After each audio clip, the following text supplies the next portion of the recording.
National Town Hall for today, May 3rd, 2026.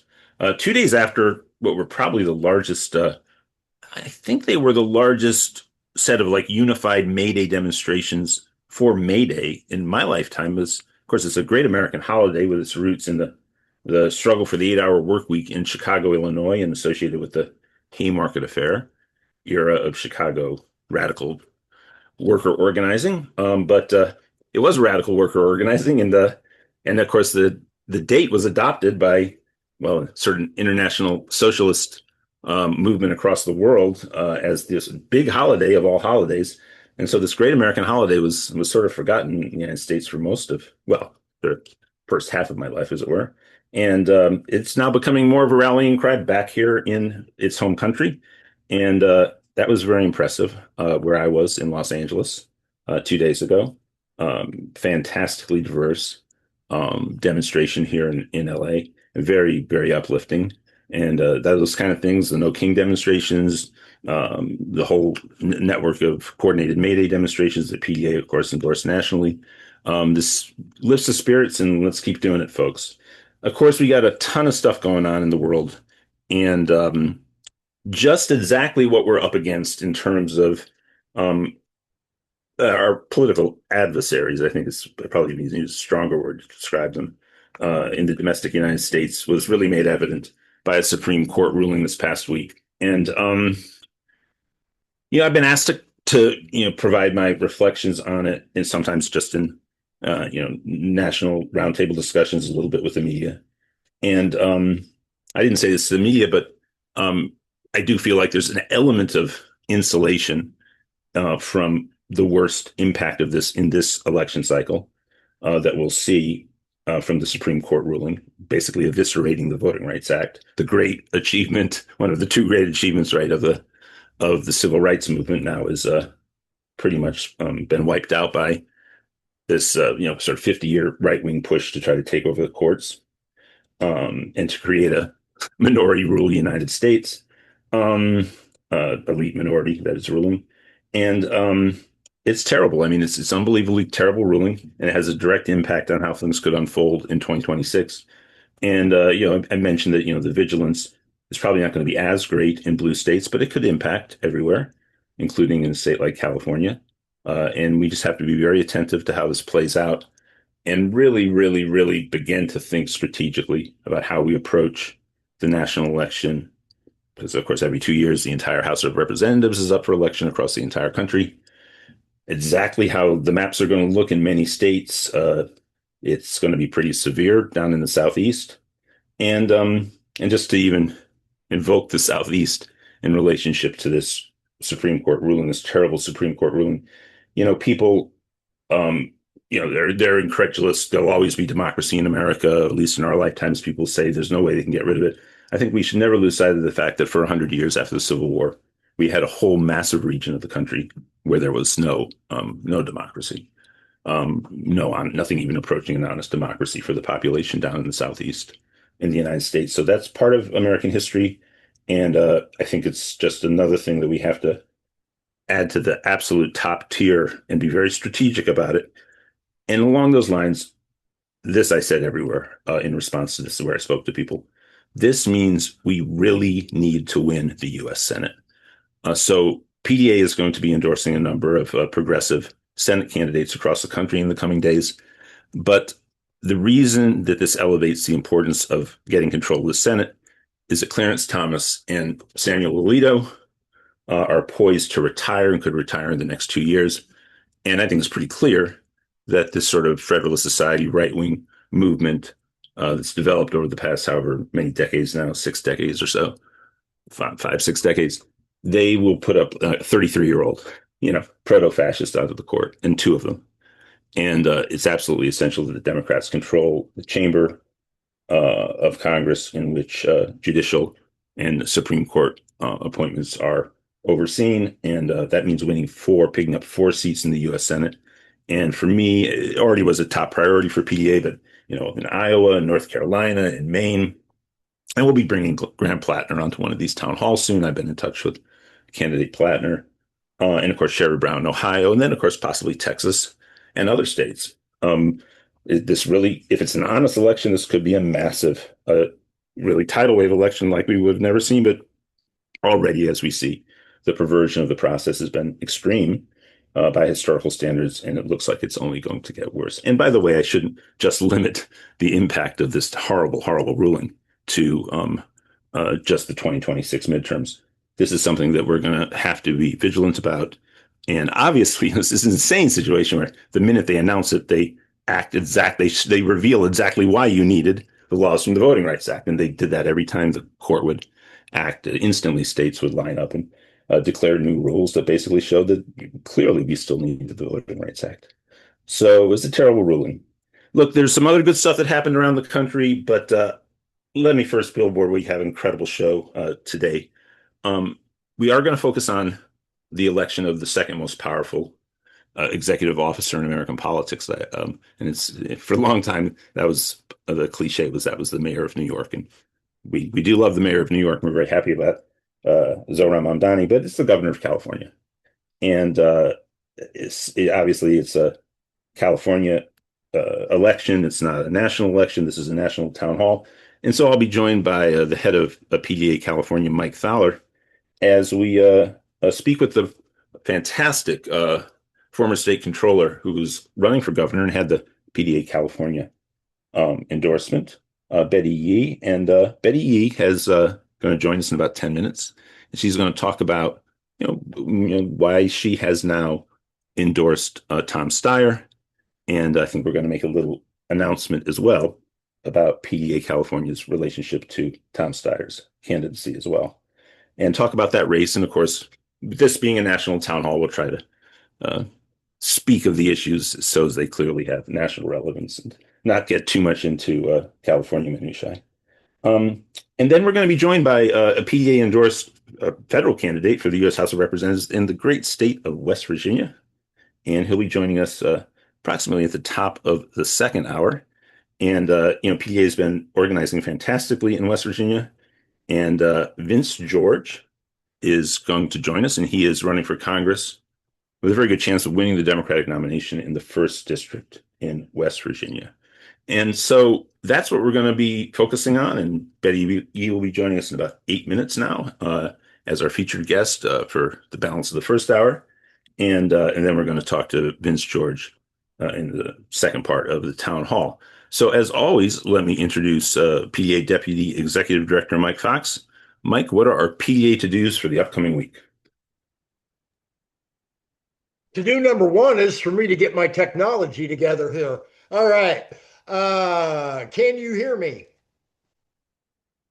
Yep, you're muted. So no, I can't hear you. There we go. I can hear you in the beautiful image of Tampa Bay behind you, as always. Yeah, exactly. So Sunshine Skyway is what I'm saying that is. But in any event, to-dos. Number one to do, as always on this call, we're here every Sunday, 4 o'clock Eastern, 1 o'clock Pacific to say what? We need to revel in the fact that we're surrounded by people who get it here. All right. So I want everybody to just take a 5-second pause and just kind of center on that. Yeah. Is there a problem? Yup. Are there lots of problems? Yup. Are we going to turn this ship around? Equally, yup. But the way that we're going to do it is by folks like us showing solidarity with each other and getting the work done, right? So, first step is feel good about the space that you're in right now. I know feeling good is a bit of a challenge these days, all right? Just feel that. Number two, take notes. Why? Because feeling good's wonderful and learning things is great. But what all this is about at the end of the day is hitting deadlines, getting stuff done. We don't do that without having our data right there, ready to go, actionable. Okay. So please do take notes when we talk about a lot of things that we need to get done over the upcoming hour and a half or so. All right. All right. So drilling down in the top 2 tier asks. All right. We got a big long list of them. We'll talk about those, especially in family time on the back end or on our campaign to victory call every Thursday, 9 o'clock Eastern. But for today, right this second, time, treasure. From a time standpoint, phone bank, phone bank, phone bank. Did I mention phone bank? Okay. We've got primaries on Tuesday and a boatload of them in May. And we've got a boatload of endorsed candidates who need our help. So we need everybody. Everybody. Did I mention everybody? On the phones. All we're asking for is an hour. It's a piece of cake. So go to pdamerica.org/volunteer if you don't see the volunteer link there in the chat, which of course Susan, thank you, Susan has tossed in. So it's right there, right there. Click it, click it. We're just looking for an hour. If you can do more than that, please do. Big shout out to our West Virginia chapter head and likewise daily phone banker every day of her life, 7 days a week, Carol, up in West Virginia. You rock, sister. And everybody on this call needs to be showing some love for Carol. Not only is she running West Virginia like a champ, but she's helping us all across the country with the calls that she's making. Show her solidarity, gang. Okay. So our goal is a minimum of 10 new phone bankers signed up while we're yapping here. Okay. Minimum of 10. Excuse me. I know we got a bunch of phone bankers on here with us. Shout out, let people know that you phone bank, help me recruit. But bottom line, we're looking for 10. Okay. Now, treasure standpoint. We take great pride at PDA in the fact that the majority of our work gets done by volunteer labor. That is just, for lack of a better term, spiritually right for me. And I hope everyone else feels that as well. It's just everyday citizens taking their civic responsibility seriously and acting upon the challenges that they're seeing around them, right? And so we take great pride in that. However, we do have to keep the lights on. We do have database management costs. We would like to be able to bring in more energetic organizers to help us out on the ground. We've got a long list of wants in this life. But in order to get there, our goal today is 10, again, sustaining donors. Okay, that can be $1, it can be 5, it can be 10. We have a couple of people who do $100 a month. I'm not saying you have to, but if you can, please do. And so we are looking to bring in a minimum of 10 new sustainers. And if we can just get solidarity on the call of just $1, everybody, solidarity of just $1, that would be a wonderful thing that will get us to a level in this call that is a reasonable goal, something well over 4 figures, if at all possible. Okay. And I know we're all working people. Nobody here is a billionaire. Just please do what you can. Got a lot to get done, and it's going to take a lot of bandwidth from a volunteer standpoint, and likewise a little bit of money to make it happen. Okay. Thank you so much. We'll be back at the top of the hour to find out where we're at on our goals. Back to you, Alan. Thank you so much. And we are already a little bit behind schedule, and that is my fault. I was going to speak a little bit about something called the Affordability Agenda that was introduced by the Progressive Caucus in Congress, but I'll do that as we turn to federal politics and before I introduce our congressional candidate, PDA endorsed in West Virginia. But right now, we're going to go to PDA's the chair of our advisory board, Donna Smith, who's joining us, and then over to Betty Yee to talk about California, America, and the world. I'll be Donna. very fast, Alan. Thank you. Oh, Because my bad for being behind schedule. Go ahead. Yeah. I very much want to hear from Betty Yee, so I'm going to be very brief in my comments. I want to point everybody towards a tour that's happening around the country right now called the Stop Taking Our Healthcare Tour.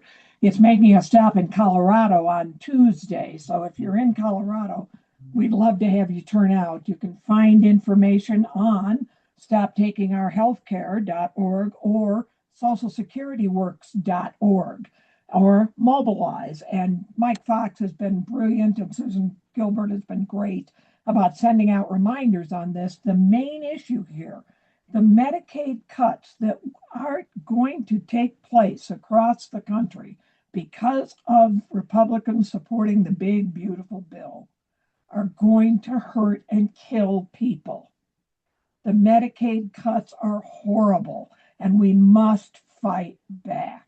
We must say it's not enough. Our neighbors, our friends, the caregivers, disabled children, disabled adults, people who rely on Medicaid to go to the dentist, for goodness sakes, will not have access to those things. And that's not acceptable. It's not acceptable to me. I'll give you an example here in CD8, where we're going in Colorado. Gabe Evans is the Republican representative who voted for the big, beautiful bill. In his district, 43% of the children are covered by Medicaid. And when he was questioned about why he would vote for a bill that hurts 1 in 4 of his constituents, he said, it's a cost-saving measure. It's a cost-saving measure. My neighbors and my friends, their lives, their health, that's not cost-saving. I don't want cost saved that way, period, ever, no. So please watch for these Stop Taking Our Healthcare Tour events. PDA's all in on it. National Nurses United is in on it. Social Security Works is in on it. This is one where we're all throwing in. We're not specifically fighting for Medicare for all in this one. What we're fighting for is to stop those Medicaid cuts before they kill our neighbors, our friends, and our loved ones. So please join us. Please take the time to look at what Mike Fox is sending out, and join us at one of the events. They're fun. If you've never been around Alex Lawson in person, he's really a great guy. He speaks truth to power in ways that are just stunning. So thank you very much. I was just watching Gavin Newsom on Bill Maher, I think, the other. And you know what's interesting to me is I met Gavin Newsom when he was mayor of San Francisco. And do you know that he struck me as a very even-keeled dude and a pretty smart guy. But the reality is when people say, well, we're going to talk about California again. Yes, we have to keep talking about California, nation. We must, because California holds some of the best progressive policy this country has, some of it. And California's as big an economy as most countries, or bigger as an economy than most countries in the world. California is really a shining star. It's okay to love them. So let's love them up today and enjoy this show. I want to learn what's going on more. I want to learn more about Tom Steyer. I don't want Betty Yee to be out, but I understand. Yeah. I get it. Back to you, Alan. Yeah, and I think people can guess what's going to happen around PDA California and Tom Steyer's campaign in a few minutes. And for that, we're going to hear from Mike Thaler. And Mike, if you can actually come forward now, because I think the appropriate sequence here would be to bring you on before Betty speaks. But yeah, I suppose we should do that. And then if you can, then toss back to me and I'll introduce Betty, because I want to say a few words about really, just how super impressed I've been with Betty Yee, getting to know her better as she's stepped up and ran for governor, and as the most progressive candidate, in my opinion, in the field.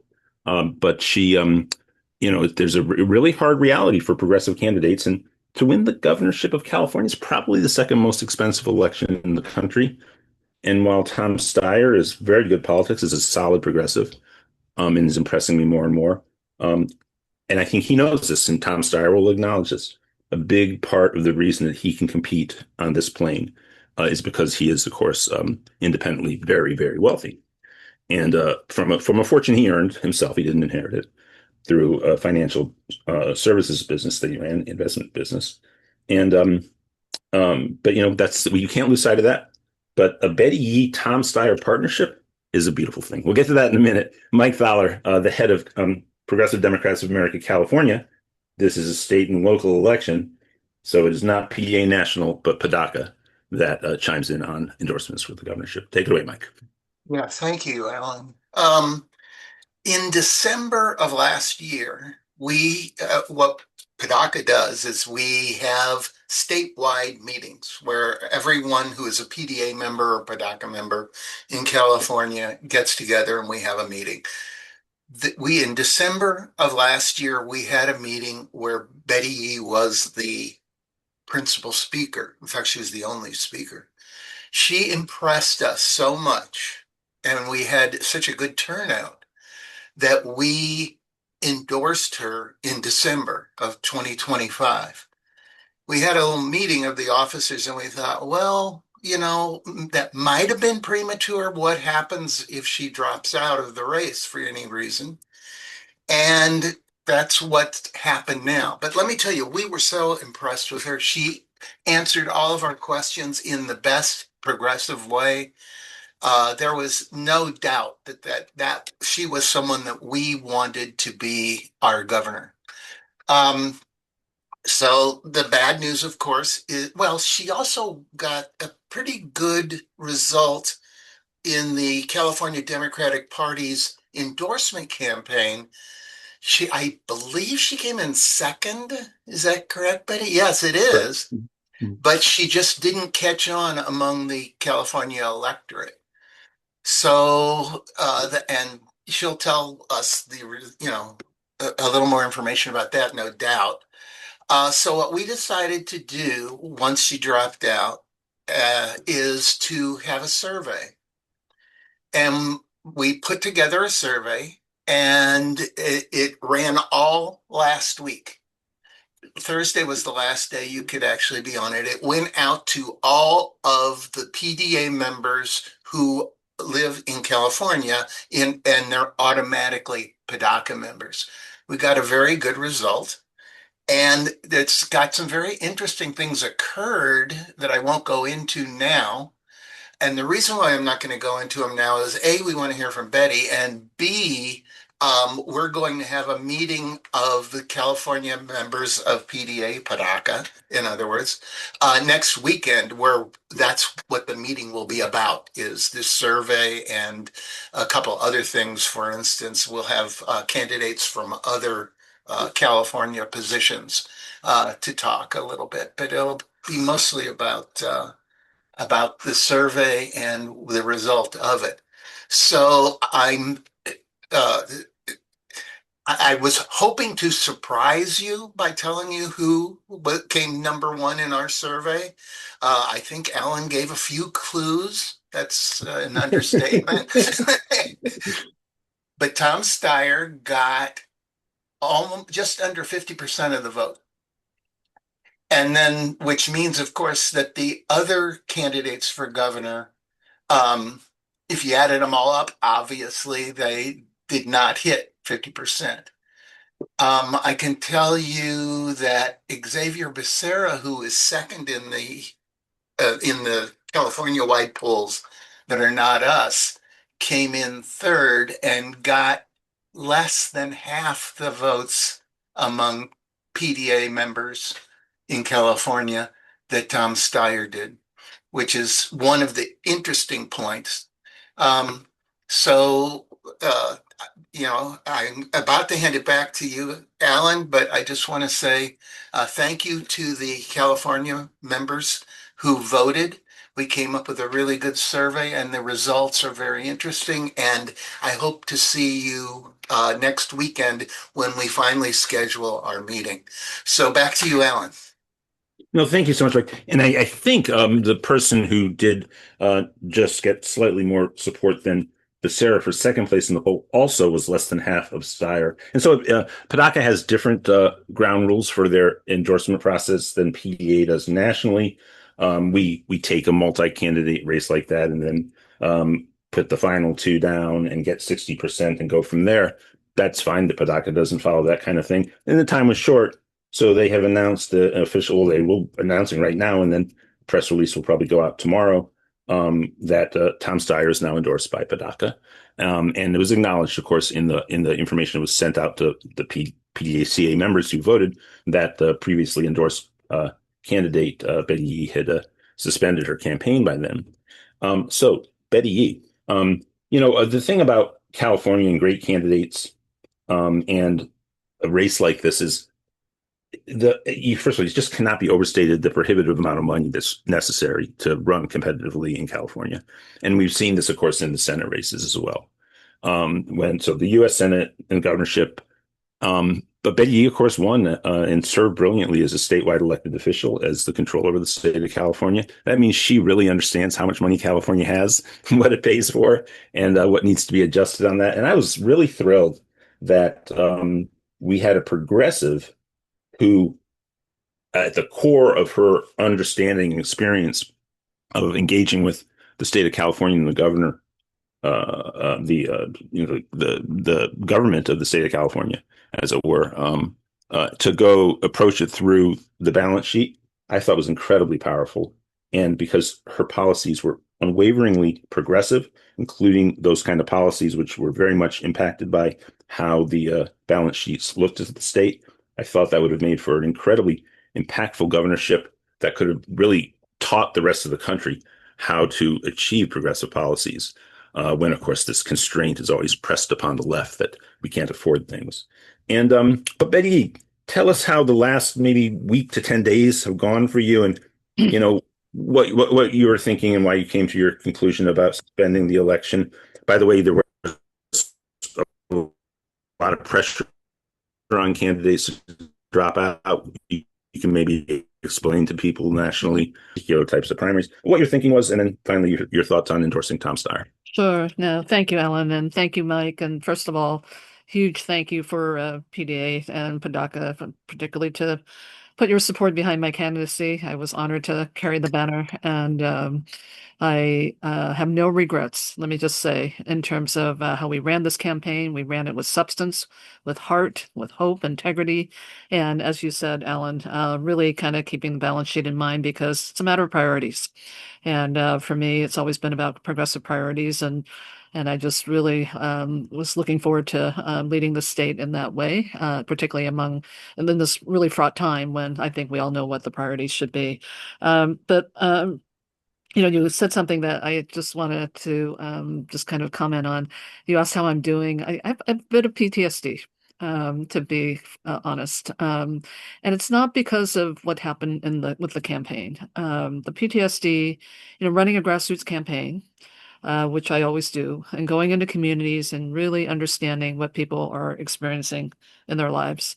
Um, those conversations, those engagements are etched in my mind and etched in my heart. And so my work is not done. Certainly it won't be as a candidate. But as I look at how I'm going to help, Tom in this race, we're going to go back to those communities.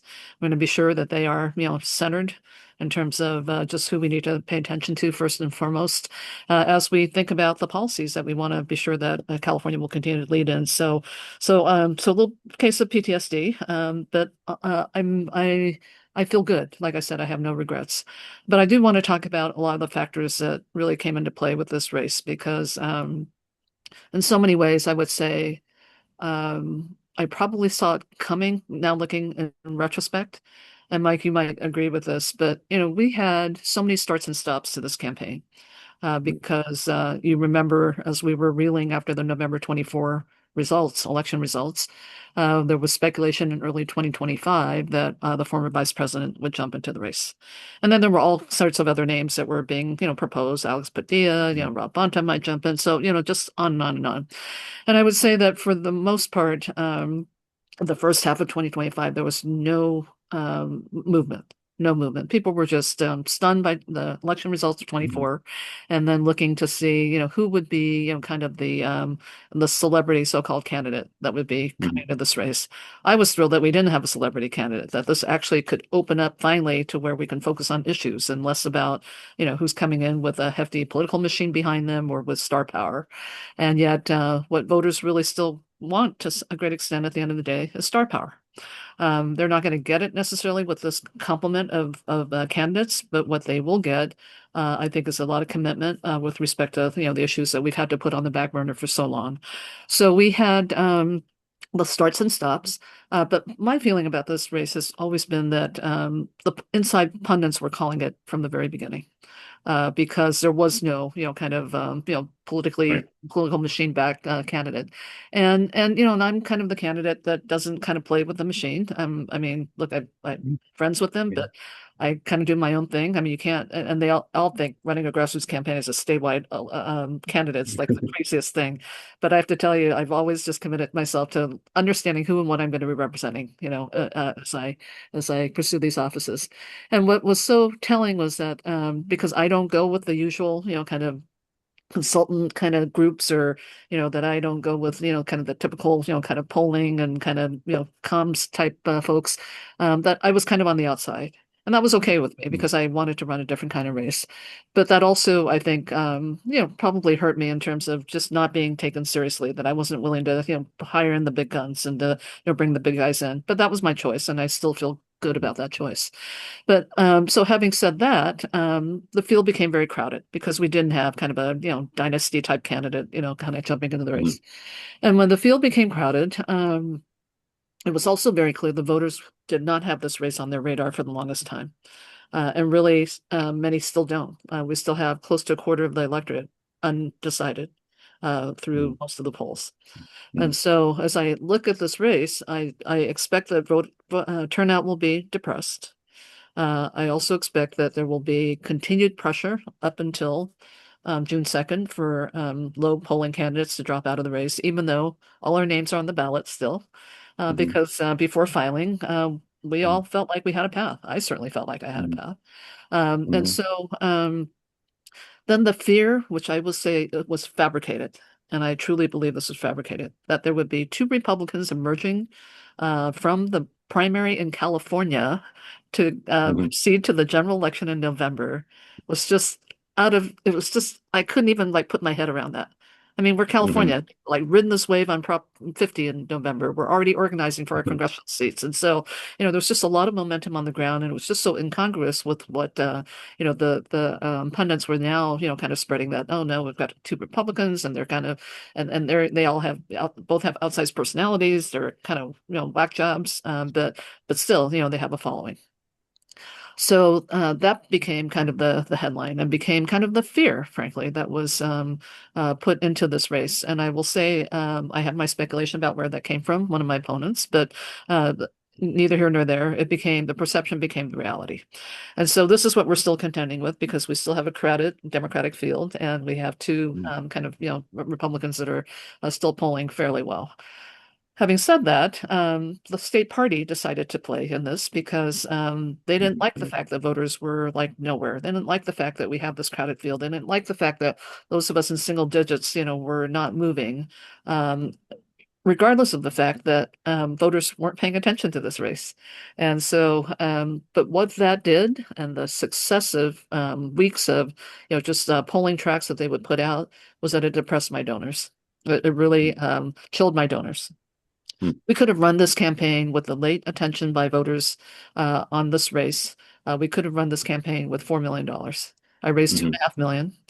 We were Mhm. able to look. I was in controller. I kind of keep all my money until I actually have to spend it. And so we were up in the air with this great ad in the Bay Area in Sacramento. We were raising to get it up in particular areas in Southern California. Very expensive to do, but that was when the state party really just hyped up the fact that, for the first time, by the way, in history, that the state party has ever been engaged in an activity to actually narrow the field. It just seems Mhm. very democratic to me, right? Yeah. So, And it's a so steady beating drum. I mean, Rusty keeps hitting that drum. Yeah. no, and I mean, if anything, we ought to be sure that we're putting all our resources into, yes, really get those House seats, and yes, I want to win the Senate. I think we got a shot at it. Mhm. So what California always does in terms of our outsized, just kind of activism to help win Senate seats in other states. So those would have been really great things to do with the six figures that they spent on this polling. But having said that, here we are. Mhm. When I and what I saw as my pollsters who've been polling this gubernatorial races for over 50 cycles now, I've never seen anything like this, where such a big swath of voters were undecided at this close to a primary election. And Mhm. as they were watching the polls, and also just understanding that there were a lot of fake polls going on too, but they're credible polls, what was Mhm. starting to really happen was that voters were less concerned about having somebody with experience and competence who was competent, as a top consideration and actually wanted more of the fighter against Trump. Well, you have to be both. Mhm. I'm sorry, the price of admission to being a candidate is that you have to be a fighter against Trump. And so as we saw that diminish, which was really our kind of our bread and butter, I mean, I'm bringing experience to this race. And Right, then right. the time that was left to really make a move for the primary, we just didn't see how that was possible. And so I suspended my campaign. And it's and like I said, our names are still going to be on the ballot. Ian Calderon Mhm. this suspend his campaign. I think he actually filed, and I filed. So there will be 62 candidates on the ballot for governor. It's huge. Um, Yeah. Yeah. I know. But what the party had asked was, and by the way, leading up to the endorsing convention in February, there was again, ginned up by one of my opponents, this I know, a letter writing campaign, email campaign, bots, real people, everybody get out of the race. You have no chance. Get out of the race, you have no chance. And that still continues to today, even though I've Mhm. suspended my campaign. So Yeah. I'll just say this has been just relentless and just a lot of yeah, and AI generated. We then had Eric Swalwell kind of jump into the race. He got the most delegate votes at the state party convention, but he catapulted to be known through the use of the predictive markets. So people actually Wow. buying and trading, Wow. yeah, and selling shares to predict the outcome of this election.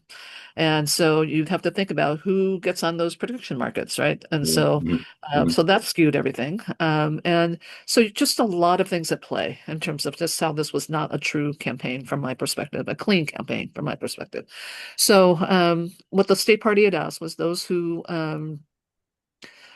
are going to make a determination after assessing their viability if they should decide to suspend their campaign. Please put your endorsement behind one of the better polling candidates. I did that not because the state party asked. I did that because I really wanted a candidate who would be able to incorporate my vision of what leading California in a progressive way would look like. On the issues, on the approach, on the way to on how we govern, so that we're not just holed up in in the Capitol in Sacramento, but that we really are about at the same time keeping our democracy strong.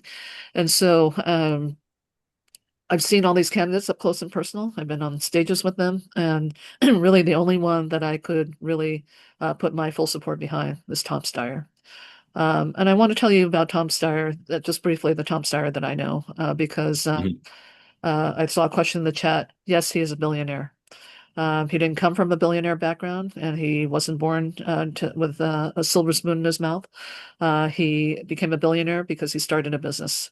He's not going to die a billionaire either because he is really part of the Giving Pledge movement, where he's going to essentially be spending all his wealth on causes he and his wife believes in while they're alive. I have known Tom for 20 years, and what I know about Tom is this: he is the most humble person. He comes from a background, and I asked him to talk about this more. He doesn't talk about it enough, and that is his background. His mother was a teacher, taught remedial reading in a Mhm. boys' detention center. Yeah. His Mhm. father, who never talked about this when he was growing up, but this is important, just was one of the prosecutors of Nazi war Right. crimes in Right. Nuremberg. Mhm. Now, having said that, you begin to see like where his rage for justice and fairness and equity come from. Mhm. And I've asked him to talk about that more because to me, that is who Tom Steyer is. Yes, he's a billionaire and he's always going to be tagged for being a billionaire. And yes, he made some poor investments, which he has admitted were mistakes, but he left the business. He left the business. He is not a billionaire that continues to be a billionaire to get richer. He's a billionaire that is spending his money to really do what was a value that he grew up with, and that is how do we serve and make the world better? And he has demonstrated how he's done that. He's taken on, big interests. He's taken on oil companies, tobacco companies, and won.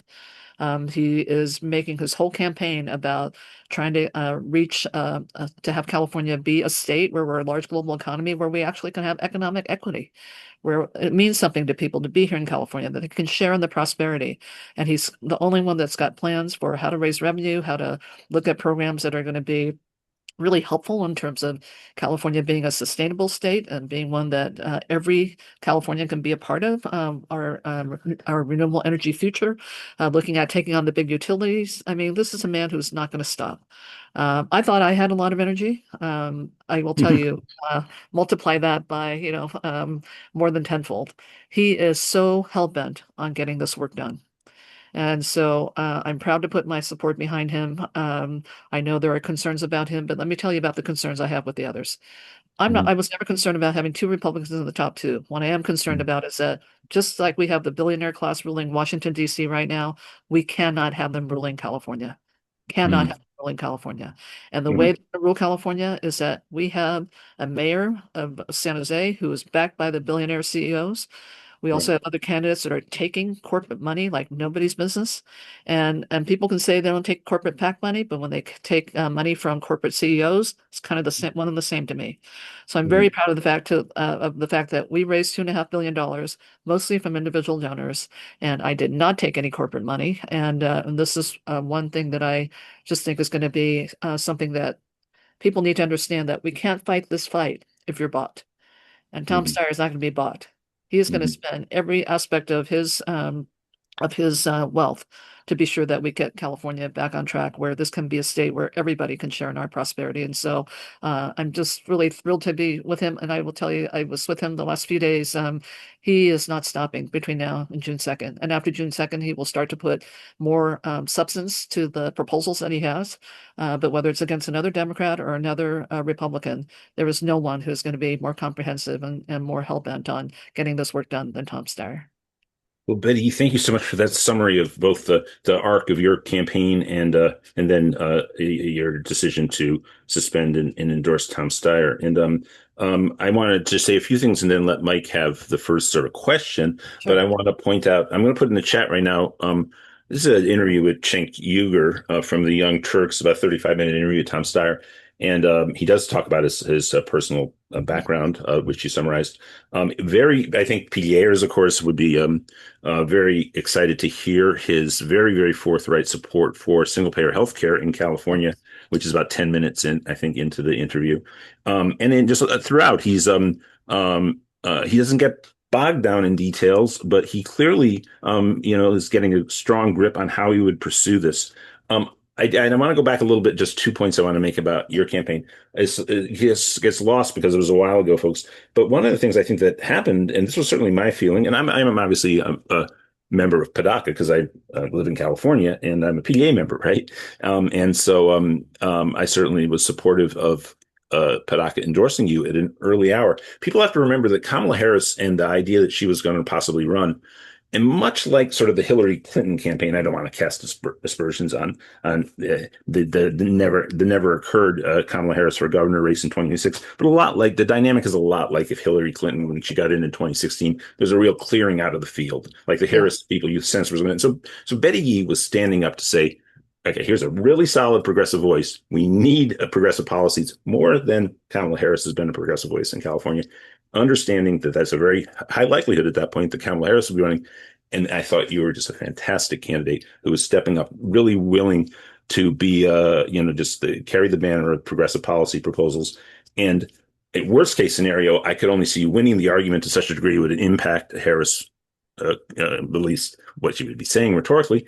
And also, I think your policies would actually be more popular with the base. So if it ended up being, the two of you in a race because nobody else would have been getting in, and Steyer, when Steyer got in the race, a lot of other candidates who had progressive leanings, they would contact me or Mike, and they'd be like, why have you endorsed Betty Yee? I wasn't even in the race, Right. But they weren't stepping up to with the prospect of Harris running. The other thing that I want to mention is. Tom, yes, Eric, the whole Eric Swalwell thing, let's just leave the details aside. It is, reprehensible as from what we know about it in terms of his dealings with women throughout his political career.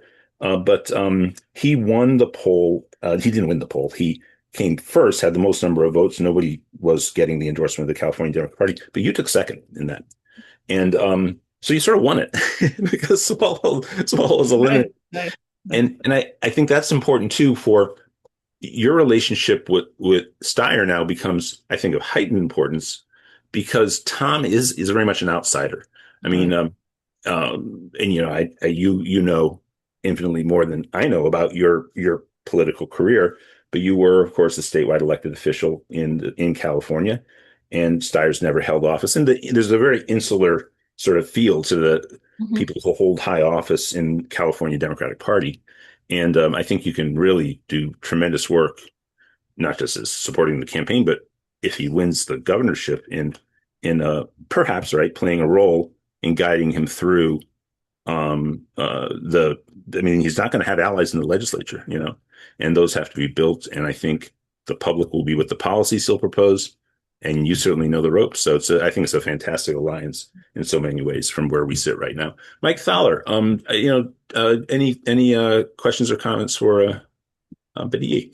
Yeah, I just have a comment. Well, I also have a question, but my comment is that Betty is a known hard worker. And I know that is kind of a trite thing to say, if that's the right word.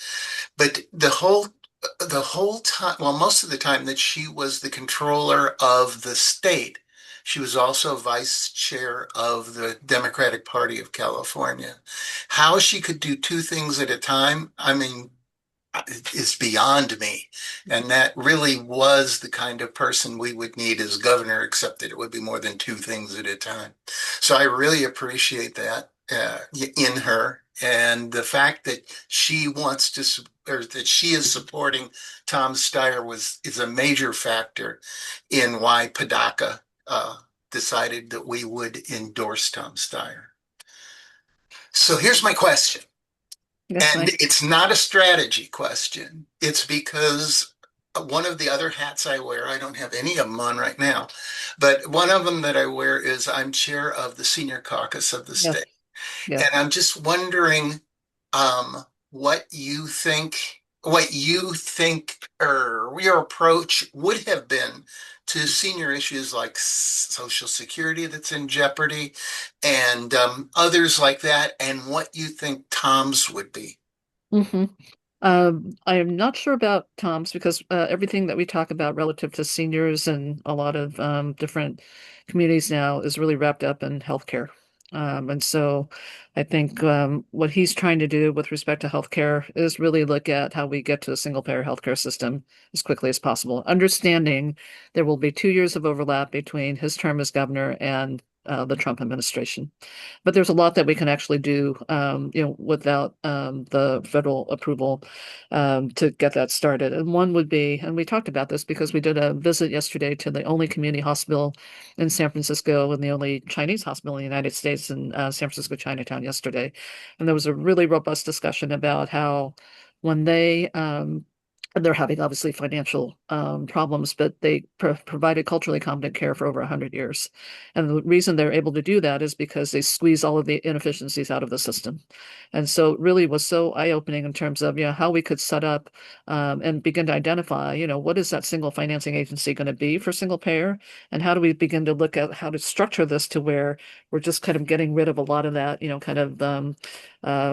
kind of bureaucratic kind of management, kind of structure that a lot of health plans have. And so it was a robust conversation. And I think when he thinks about the fact that people are having um, financial issues, particularly, and lack of access to things, the first thing he thinks about is how can we help them get some relief on costs. And so, and that was what he told, the business people, what he did the merchant walk. He's very, very focused on bringing electricity rates down. He's very focused on curbing healthcare costs. And he's also very focused on being sure that when we talk about housing, that and in Chinatown is mostly housing preservation is what we're looking at rather than new housing. It's so dense there already, but it's like these are the three things that's kind of like the three-legged stool he's kind of bringing to every situation. And so, but one, immediate relief first, and two, for the long term, how do we sustain a situation of where California is doing its part to make sure that people are not going to be burdened, by costs in the long term. And so some of that is going to require obviously some federal participation as it relates to healthcare, but he believes that there's so much that we can do here in California on our own, and I agree with that. I mean, particularly as it relates to electricity rates. Yes, in fact, he was talking about, speaking of electricity rates, he was talking about the California Public Utilities Commission Mhm. and how much they, well, when they make a decision, it is really in favor of the public utilities, Yeah, especially the investor-owned ones. And exactly. he would like to see an end to that. When he talks about he wants to reduce electric rates by 25%. Mhm. He needs the Public Utilities Commission to actually back him up on it. He does. He does. And then also at the same time, not letting our foot off the pedal as it relates to what we need to continue to do on the renewable side, on the distributed energy side. So, and that's really the key. It's like we've had just such, starts and stops along the way with that. But the fact of the matter is we have less expensive energy sources that we should be, really trying to get to the most people possible. Right. And so his appointments to the CPUC, he understands the gravity of those. And he also understands that, and I've talked to him about this, that the PUC has not utilized its full powers with respect to how it can set rates to be affordable. Right. And another factor is the potential of offshore drilling Yeah. again in Yes. California. Yeah. It's turned out to be such a disaster. We need a governor that can fight to keep that from happening. Yeah. No. Thank you very much. I Thank appreciate you, Mike. that. Thank you. Okay. And Donna, if you want to ask a question of Betty, please unmute and do so. But I also was very impressed, and I put the interview link that Tom Steyer wants to tackle California's biggest problems. That's the interview I mentioned with Cenk Uygur, and he is very, very forthright and focused upon homelessness. Actually, and it Yes. relates it, of course, to housing affordability. But in particular, he also addresses in this interview and elsewhere, I've seen him address directly and with quite an amount of passion the inhumanity of the situation with homeless people in the United States, the ways in which, as opposed to how they've been approaching it, it can be cost efficient and effective. And then he's very adamant both on the universal health care and on homelessness. This simply ethically has to happen, and he does ground his arguments quite strongly and adamantly in a sense of ethics. Throughout that interview and other things I've seen with him. Donna, do you have a question for Betty or a comment? Fascinated. Just listening to it is just amazing. But Betty, thank you. I mean, maybe this isn't a question you can answer right now, but which things separate you from Tom Steyer? I mean, I know you're endorsing him and you think he's a really good candidate, and that means a lot to us, obviously. But what things do you wish he still would be a little bit more progressive on? Which areas do you think we're going to still need to do some work with him? Yeah. I mean, I think we have, areas where I think we might have some, um, just more robust discussion about, because I want to understand just kind of how this has come about. The whole, cap and trade program and cap and invest or whatever they want to call it now, carbon capture, those kinds of things. I mean, I just don't. I want to be sure that, we really do center, kind of equity and being sure that we are just doing the best for the most Californians as possible, right? And for me, we're so far behind.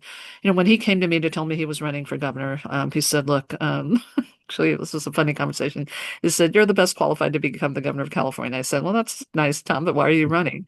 And he said to me, "Well, I want to finish my fight against this Trump, right?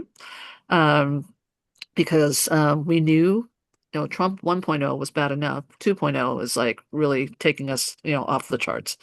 And then secondly, we don't have the luxury, and this is what we share, the sense of urgency. We don't have the luxury of going back to a past status quo. This is about like we have got to go full throttle forward. And frankly, he makes the case for why we need to do that. I make the case for why we need to do that. We can't. So and what he and some of the policies I know come from just kind of how he's worked these issues over the course of time. But I also think that there's going to be, I think, a renewed look on his part in terms of just where California is right now. I mean, we have a current administration here in California that frankly is like parked everything. Mhm. And we can't afford to be in the parking lot, I mean, Californians can't afford to be in the parking lot. And so I think after June 2nd, we're going to really be looking at how we prioritize these issues, how we get more specific about what the elements are going to be, about how we talk about energy, electricity, how we look at the first steps of getting to a single payer, healthcare system. So he really does want to keep progressing these conversations up until the general election, should he make it through the primary. And even if it doesn't make it through the primary, to really kind of continue to put pressure on anybody who may prevail. So I would say some of those kind of specific issues, and it may just be about a point in time where, we were kind of talking about what's possible for California. And look, I'm pragmatic as anybody is, but I also know that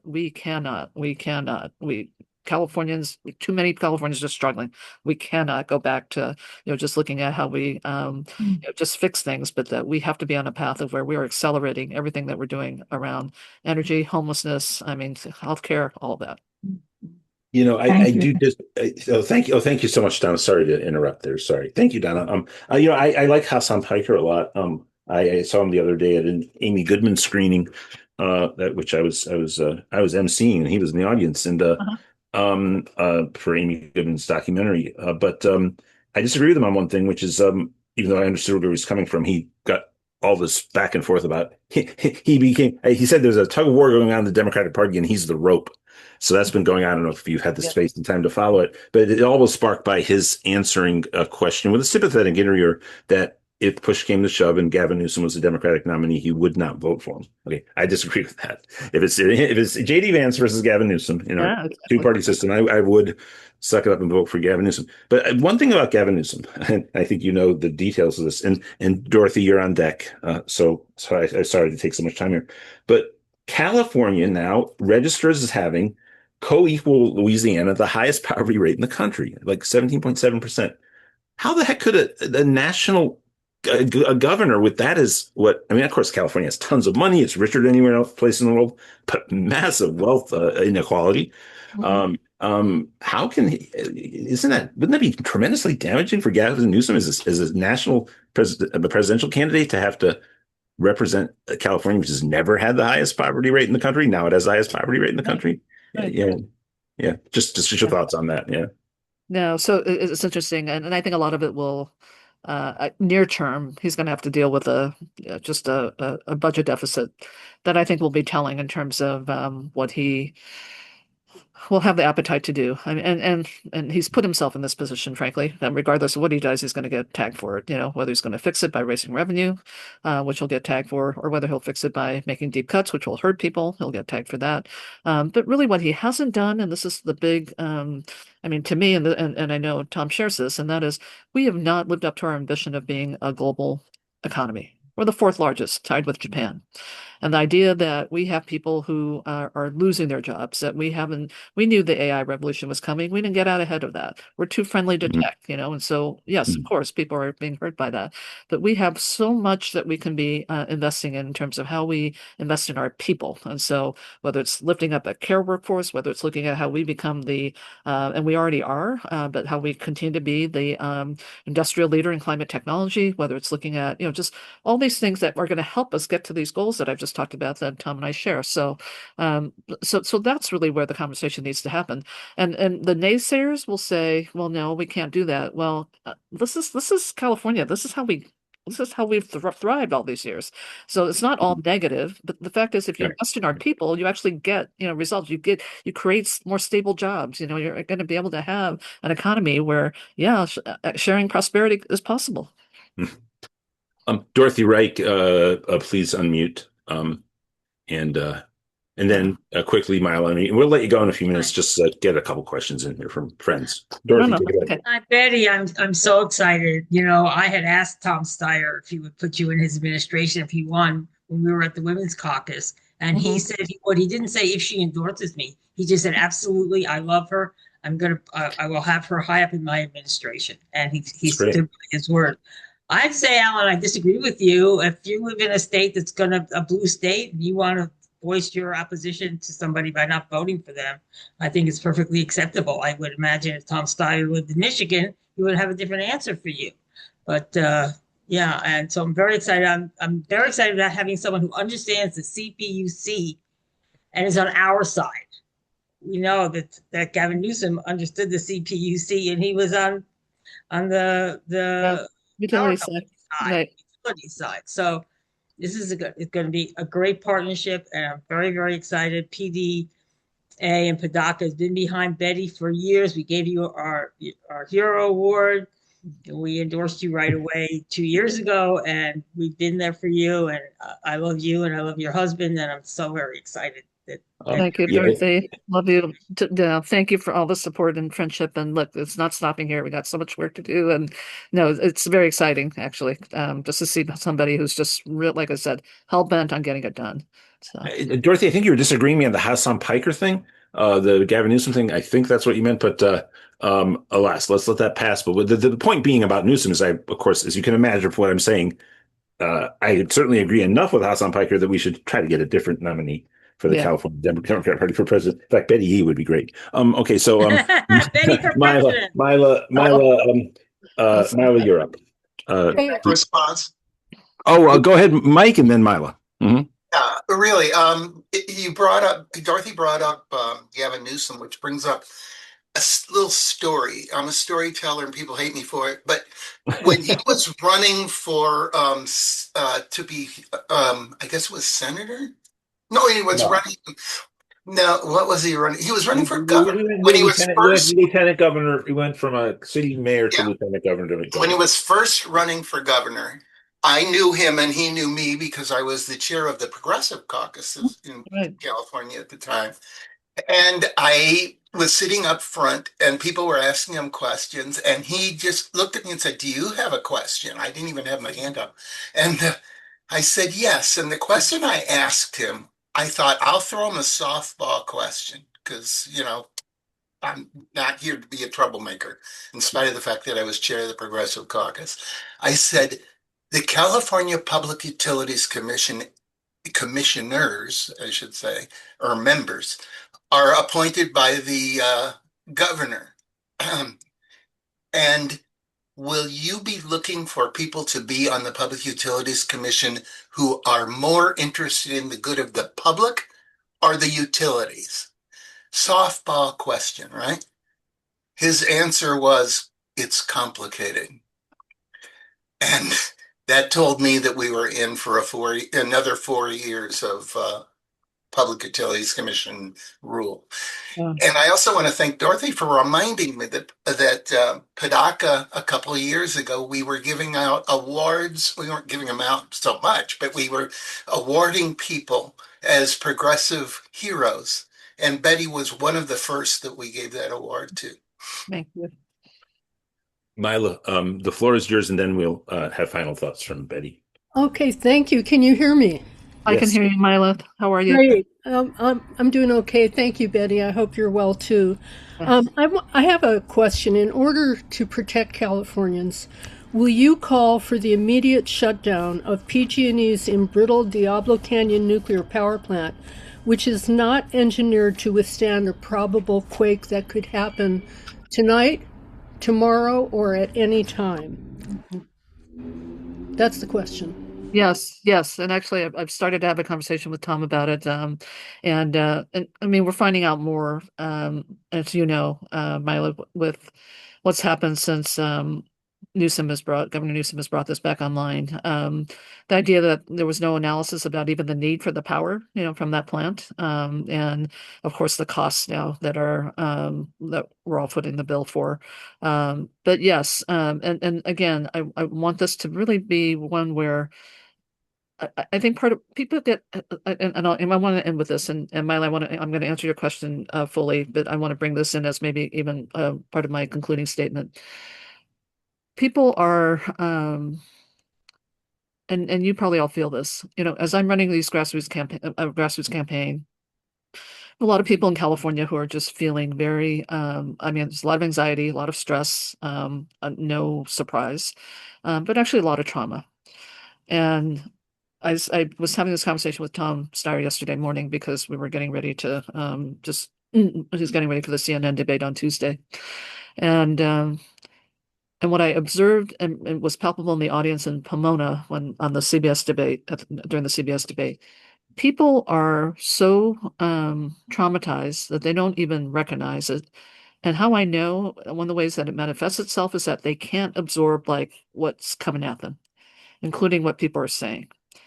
And so when Tom Steyer was describing himself as a change agent at that debate, like people in the audience were just like had this like visceral reaction. And I thought, good for him. But no, people were like, change agent, like we don't want change. I mean, we can't handle change.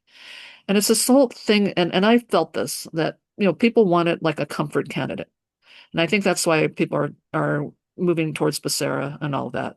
But also say, Milo, we can't forget like the things, how to remind people about the things that are actually hurting them. They're actually adding to their anxiety, that are adding to their stress, adding to their costs. And so, yes, I will continue to fight on that issue. And I'm going to continue my conversation with Tom because at the same time, we have got to get back on track with just like our renewable development and deployment. Because to me, when people can see that, as soon as they see that and they can see the relief that comes with that, then we can move people. But I will tell you right now, I feel like people are just frozen and they'd rather like not even think about a crowded field for governor and just want to roll up in a ball and have somebody tell them how to vote. And this is why I believe Becerra is actually getting some traction because he's kind of like he's kind of the safe candidate from all, appearances. But when you dig deep, he's not the safe candidate for the future of California. So, yes, Mila, this continues to be a priority issue for me. I want to really kind of see how we can begin to articulate this as part of the campaign and talk about how there are alternatives that people should feel really good about. I'm sorry, I have one final question, and then maybe you can return to a concluding thought. In the chat, the way that it works is for your co-host, people can independently send a message to me, and I have gotten a few independent messages, so not in the Yeah. general chat stream, asking me and being quite adamant about asking you what your thoughts are on Katie Porter, what happened to her campaign, and then of course they're sort of saying why not Katie Porter, Yeah. and it's complicated for me. I could provide my thoughts, but you're here, and what are your thoughts? You're even closer to it than I Look, was. Yeah. I think Katie is a very bright person. I mean, she's amazing. And just has been, and I thought was a very, very effective member of Congress. And when she was a candidate for governor, really liked how she was staking out the issues that she wanted to pursue. I think a couple of things. One, and look, I was one of the ones that actually really stood out, just spoke out about how temperament matters, when you're governor. Part of how you govern has to be about how you bring people along with you. And it's not being kind of a cult follower by any means, but it's about, really just trying to do the work and begin to build the momentum and governing and democracy have a lot in common. It's about full engagement, just really trying to get as many people, around things. Um, I could not abide the temperament in terms of how she treated her staff. I just couldn't. And when that happened, and I'll tell you the context, I was actually down in the desert, in Riverside County, and there were a bunch of Chad Bianco people, the sheriff of Riverside County, candidate for governor, who were actually doing a lot of work against Prop 50 and also saying that, and they had seen the news about Katie and how she just I think it was her interaction with the reporter, and then these other videos came out, and they basically just kind of said to the Democrats who were starting to kind of canvass on Prop 50, I just said, this is the best that the Democrats can do for governor. We're going to win this race. And that was what they kept showing people was just, her outbursts. Um, I like Katie. I think she stands for a lot of great issues that we need to take care of. She's not ever been in an executive position, and that matters. And then the other thing I will say about her is that we got a lot of look in campaigns, people send you kinds of things about all the candidates, and you have to sift through it. Is it true? Is it not? But we were getting a lot of people sending us things like, you should raise the fact that she's flip-flopped on issues when she was in Congress. She was for single payer, wasn't for single payer. I mean, she flip-flopped on that. She never brought home any money for her district, even though she, ran a really tough race. But she was even chastised by her fellow Orange County, Democratic congressional members for not really fighting for her district. And then, not taking money from, corporate PACs. That's probably technically true, but she did take money from a lot of corporate CEOs and lobbyists for tech companies. So all of that, it was coming to us. look, I didn't want to, I never run a race to kind of bring down people, but that temperament issue really mattered to me.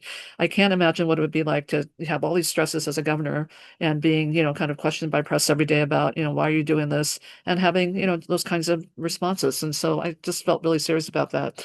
And I did not take pride in doing that by any means. I mean, for a fellow woman candidate, that was hard. It was hard. Yeah, and I did think I know some women felt this way, and I felt the same way that obviously there remain in American politics some very brusque and sometimes barky American male politicians who get away with certain things, and, I do. and so there's a double standard there. But it's one of these things where you commented earlier that the public wasn't paying close attention to the race as the race developed. Katie's these issues came up a little bit because she had just come off a statewide race when Adam Schiff won for Senate, right? And she had sort of gone down in the polls then. But then there were these viral videos, these exchanges with for people who don't know, because I'm sure you all know, everybody in PDA knows Katie Porter for the great work she did in Congress and the kind of kitchen table issues which she championed, and also containing the power of banks and financial institutions in a good popular way and progressive way. But she had these exchanges with a couple journalists that were caught on tape. And while the state electorate isn't paying close attention to trying to figure out all the candidates, America's appetite for viral videos where something is like a train wreck is pretty great, and that was a big thing because that really hurt Katie Porter a lot. And so she's still in the race, but I mean, people were there's even a fear out there because of things like that if she were to end up in a runoff against a Republican, that could also produce a bad result. I don't believe that for a second. I think anybody with a D against an R will win in California, but it does seem like it's a mortal blow to her candidacy at this point. But we'll see. I mean, for what it's worth, after Tom Steyer, she would be my next choice versus her Becerra, but because just the public policy is so much stronger than Becerra's positions. John and Mimi and John and Ahmed, I'm sorry, we got to go to our next guest. And Betty, you look, we are just everybody in. I can maybe speak for Mike Thaler, everybody in Padaka that I've spoken to, all of the PDA California people. We've just been so honored to get to support you over these past few months, to really get to know you better. And actually knew your husband for a long time without really knowing you. You guys are both amazing people, and just going to be great to work with you going forward. And again, California, the nation in the world. Let's improve it all. Yes, exactly. Yeah, and he was also speaking for me. I feel the same way. Thank you, Betty. Thank you. Thank you all very much. I'll not forget this, and we will continue to march forward with our work together. Thank you. Thank you so much, Betty. And everybody, we're going to go to Mike Fox right now. We have our updates with our PDA to do at the top of the second hour, and then over to West Virginia congressional candidate. Everyone stick around for this, folks. We're going to be right back in a moment with our second featured guest of this PDA town hall. Mike Fox, take it away. Fantastic. I'll be brief because we're behind, but this is the love fest portion and my favorite thing to do in the week. So here we go. I want to thank everybody, the following folks who have donated today. We want to start with, thank you, Francis, Phonebacker Mary Ellen, double doing, and not only double doing, but came on board as a sustainer. We're at 7 towards our goal of 10, gang. Come on, let's make this thing happen. I want to thank Bob, our chapter head out in Missouri, and Dorothy, as always, for your more than kind $100. Anybody who can match or beat Dorothy would be a wonderful thing, but of course, any amount greatly appreciated. And phone banker Caroline, thank you so much. And I got a technical glitch here. Here we go. And Quincy and phone banker Betsy and new sustainer Sandy and phone banker Michael, phone banker William, phone banker Mary, new sustainer Sandy, phone banker David, new sustainer Susan, new sustainer Charles, new sustainer John, Neil, new sustainer Eugene, Dr. Deutsch, double dipping as always, phone banking and donating. Thank you, sir. And phone banker Beverly, double dipping. Sustainer Carol, thank you so much. Dr. Sonneborn, double dipping as always on the phones and in the tip jar. C. Arthur, Karen, phone banker Michael, John, Mark, phone banker Aaron, and phone banker Lois. Thank you all for your kind donations. As I said, we are 3 short of sustainer right now, so please do hit that donate button, hit that donate button. And as we get Vince George coming in here, he's going to knock your socks off. Make sure we help him out as well. We are about 6 shy of our goal of 10 new phone bankers. Our standard phone bankers are piling on big. So it's a wonderful thing. But we got to be nailing the phones for not only the primaries on Tuesday, but likewise for Vince and our other endorsed candidates. So we need your help. We need your help. Pile on there. And then we'll take the deep dive on this once we get into family time, once this recording stops. Everybody, so stick around. Back to you, Alan.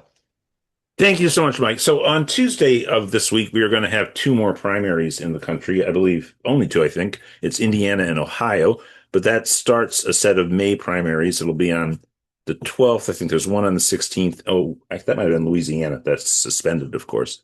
So then there was a few on the 12th, and at 10 in total. There were 11. Louisiana's now suspended. And in there, I believe is it the 12th or the 19th, Mike Fox? West Virginia primary. 12th, I think. He'll tell us. Yeah. And yes, I think that's correct. And look, West Virginia is just an extremely unique state in American politics. There perhaps was no state in the country that was dominated by the Democratic Party for as long a stretch in the middle of the country as West Virginia was. And of course, over the arc of the period in which the Democratic Party dominated West Virginia in the second half and maybe the final quarter of that time, the economy of the state of West Virginia really struggled and plummeted downwards. Obviously, there's some central industries that are much smaller and have much less of an imprint on American society that were centered in West Virginia, and those industries are not as prominent in the national economy as they were then. But it all goes hand in hand with a general deindustrialization of the Middle Eastern states in the United States of America. Certainly, West Virginia was an incredible powerhouse in building up America's industrial might in the 19th and 20th centuries. And through the middle of the last century, the sense of working class solidarity that had developed in West Virginia was as profound as anywhere in the United States of America. Now, fast forward to the present, and the state has been in some quite troubled times economically. I don't want to overstate it, and certainly our guests can tell us more about that in a moment. But my understanding is through sort of sociological studies that West Virginia, the type of bonds that exist between neighbors such that they assist each other in their lives and spend more time in sort of cooperating neighborly activities is greater than still in any state in the country. And I believe that the era now that we're in which the Republican Party has been dominating West Virginia's politics, there's been no particularly notable improvement at all in the state's economy. So public dissatisfaction with the status quo remains high. What I do think will resonate with the people of West Virginia, and I have been somewhat engaged with a number of candidates and activists in the state. By the way, Kai Newkirk, who was on a few weeks ago, lives out in Arizona with his family. His roots are in West Virginia. And Kai's politics, PDA's politics, and the politics of Vince George, who is joining us now, I believe are politics that will resonate with the people of West Virginia if, in fact, the Democratic Party in West Virginia and nationally is understood by the people to really represent a progressive economic compact and approach to American society that reinvigorates democracy and really is concerned with the plight of working people, working class, speaks to eradicating poverty and building up a prosperous middle class. I think West Virginia could be a transformative state in American politics. And with that, I am excited to introduce our PDA-endorsed candidate in West Virginia's 1st District, Vince George. Welcome to PDA's Town Hall. Hey, Alan, great. Thank you for the invite, and I'm glad to be here. I I'm trying to undo the camera as well, I guess, but maybe I don't need to. Oh no, we'd love to see you. And by the way, I forget to say, and I really should come up with just a sentence or two at the top of every one of these calls. We used to have everybody could put their cameras on, and of course, what happens is you get Zoom bombed, and that happened to us in a very bad way. So Yeah. we only allow people who are guest He's speakers. co-hosted, Alan, and so it's all on his end. It's your button pushing, brother. If not, your voice is beautiful, so no Okay. hurt. All right. You have a great voice for radio. You never want people to say you have a great face for radio, which I'm sure it would not apply to you, but you have a great voice for radio, so we hear you beautifully. Um, Yeah. yep. What So should I raise? It says it's offering me to raise hand or rename, but I am listed as co-host, and Yeah, the mic, of course, is on, but the camera is still yeah. Don't X'd have out. a clue, Vince. Sorry. Okay, that's all right. Don't worry about it. Yeah, but yeah, I appreciate the comment on the radio voice. I've been told that several times. I feel like I need to do that as a second career or something. But uh, anyway, uh, yeah. So I'm running in the. We only have two House members now. We lost another one in 20 after the 20 census. When I was growing up, there were six U.S. House members from West Virginia. There are two now. So we've got the West Virginia First District in the South that I'm running in, 28 counties in the South, and then the Northern District, the second district, is the other 27 counties. So we've got 55 counties. And I wanted to, when you mentioned, Alan, about also uh, the progressive history and union history of West Virginia and the helping kind of society we have, I think that's all accurate, and I think you're right that it's still intact because Appalachia still has a lot of extended clan and neighbor relationships that are maintained, and a lot of people who still live with two or three generations of their family very nearby, which is unusual uh, for many people as opposed to how it used to be. And so there is uh, a all for one and one for all kind of attitude here in a lot of ways. Mhm. And that's part of what I've noticed too, and having been back home. I mean, I retired and got homesick and didn't want to live in North Florida anymore, especially under DeSantis. And so I came back, and I've been really struck with how glad I am and how sure I am that I made the right choice in coming back here and carrying on the fights that I have been involved in for decades in my adult life, and with clear back to the 80s. And it's just when they voted for that big ugly bill, what I call the big ugly backstabbing bill, which people need to understand is a 10-year budget. This is not a 1 year budget bill. This is a 10-year bill that's going to just wreak havoc throughout the country, and particularly disproportionately in West Virginia. I mean, 1/3 of our people, approximately, are on Medicaid, whether it's the ACA or just regular Medicaid.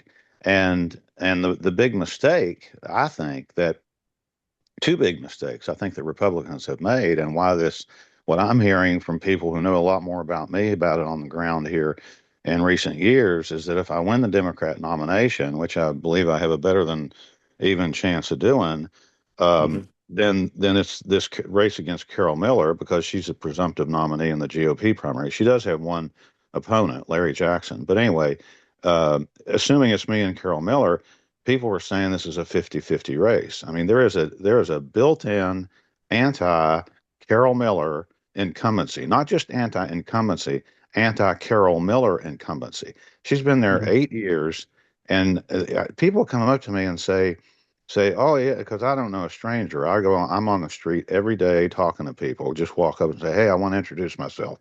And I don't try to target whether they're a historical voter. I've got other people doing that in other parts of the state. But I want to be people who can say, and many people, it's the only candidate for office they're ever going to meet is me walking up on the street and talking to them and giving them some campaign material on a website, on an email, and some issues and some dates for all through the campaign through November 3rd, all on the same card, and all the county clerks in all 28 counties on all their phone numbers.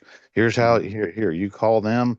You're not registered. You call them tomorrow. They'll help you register by, mail, U.S. mail, phone, in person, or online. So, anyway, so that's how I came to it. And I just couldn't stand the idea that in that bill, that 10-year budget bill, the big ugly backstabbing bill, which disproportionately hits West Virginia worse.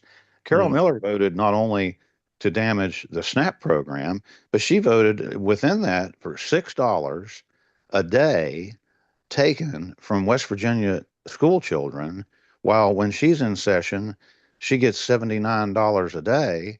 And so she was cutting the school lunch program, and she's worth $50 million. I mean, she's part of this Dutch Miller Chevrolet car clan, multi-generational, here in the tri-state area, Kentucky, Ohio, and West Virginia. And she's from Columbus, Ohio originally. She actually was the daughter of a Congressman Sam Devine. And coincidentally, and if talk about small world, she was mine and my father's congressman. I mean, her dad was our congressman from 79 to 81. He served from 59 to 81, 22 years. And so anyway, just a real odd thing of her having been grown up the daughter of a congressman, and then going to college in South Carolina and coming to West Virginia sometime in the 70s, I think. But I don't really know when she landed here. And then she got into the State House of Delegates, the state legislative branch in '06, and served till 18. And then there was an open seat. And she ran in a Republican primary with 7 or 8 candidates, and only got the nomination with 24%. So it was a fluke somewhat, in that it was an open seat and she won it, and then she just has ridden on Trump's endorsement and voting with the president since. But I know that his endorsement is not worth as much this year, for a variety of reasons that we can go into. So, and some candidates are actually running away from his endorsement, as we've seen too. So she's fully embracing Trump and has been so throughout. Is that your sense of how the public perceives her? Oh, absolutely, absolutely. If you ask her a question, she just says, "I'm with the president," or "I don't have the information he does. I don't, want to second guess the president." I mean, yeah, I mean, even with the things that he has done that damage the state directly, she can't figure out how to defend her own people, and that's part of the problem. I feel like I don't have representation in the U.S. House, and lots of other people in the state do feel that way too. And the way I talk about it is that, if you're unresponsive, and which she and her constituent services are terrible. People have given up calling her, or they keep calling her just to see how long it'll be that they never get a response in any fashion, by letter or call or email. And she sends out these House House incumbent newsletters via email that often contradict themselves. For instance, she's talking about rural health care initiatives, while at the same time she voted for the big ugly backstabbing bill, which is going to reduce West Virginia Medicaid each and every year for 10 years, $1 billion per year. So $10 billion out of West Virginia Medicaid. We can't afford that at all. I mean, and I'll tell you why. The West Virginia Hospital Association is on record having lobbied against the bill, nearly came into success of defeating it. But they're saying minimum 10 to 12 hospitals in this state are going to either reduce services and or shut down. And that is economic development. And that is creating a worse healthcare desert. And that is the career paths that we have encouraged young people to go into, is healthcare, to take care of us. And now they're taking the money away to pay them with. Because Medicaid, pays for hospitals here, nursing homes here, not just here, across the country. Medicaid money is what funds hospitals and doctors' practices and clinics and nursing homes. I mean, I think it's like, I want to say three-quarters of nursing home patients in the country are paid for by Medicaid. So this is an ongoing disaster unrolling before our very eyes because they did not extend the ACA tax credits at the end of 25. And so people started losing their health insurance, if only by way of sticker shock and inability to pay on January 1 of 26. They thought they were being cute by having that bill not take effect until January 1 of 27 after the election. But then they screwed themselves by not renewing the ACA tax credits because Trump said he wasn't going to sign it, even if they did pass it. And then they also screwed up SNAP, which affects 42 million people. And this is not just a poor person's program anymore. I mean, people on Medicaid, I'm sorry, people on Social Security, elders, you know, average about $14,000 per year. So many of them qualify for SNAP. And yet the shutdown in October that lasted 6 weeks, and they violated the federal law by not using the $5 billion fund to backstop SNAP in exactly for the reason of a shutdown having interrupted it. They refused to use that money, so people lost their SNAP, are still having to reapply for that 6 week loss, and have not yet been made whole. This affects grocery stores. Again, Mhm. it's an economic issue. You know, this is affecting vendors of all kinds in relation to SNAP money, and it's every multiple people, you know, of all income levels are affected by the SNAP cuts. And the thing that, you know, like I say, is if when you're worth $50 million and you're unresponsive, then, you know, you don't deserve to be reelected, especially after voting for the big, ugly, backstabbing bill. And the other part of that was that all four of our federal reps, uh, Justice Capito, Miller, and Riley Moore, who's Shelley Moore Capito's nephew, Mhm. is they all four voted for this bill in lockstep, never voting against it. This bill only passed by one vote in each chamber multiple times, and none of them would do anything to help West Virginians. It's wrong and it's unacceptable. It's inexcusable, and none of the three that are up for reelection this year, Capito, Moore, and Miller, deserve reelection.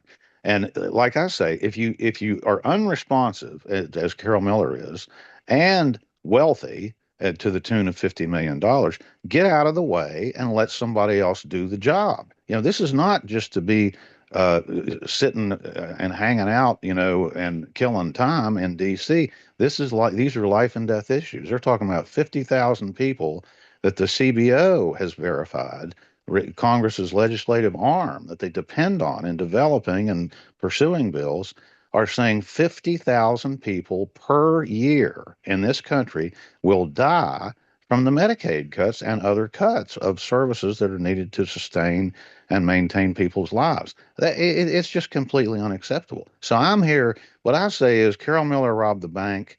I'm here to get the money back. And I want to repeal these cuts, and I want to be part of the national effort. I'm going to join if I'm blessed enough to win, I'm going to join the Congressional Progressive Caucus with Bernie Sanders and many others in the House, and Mhm.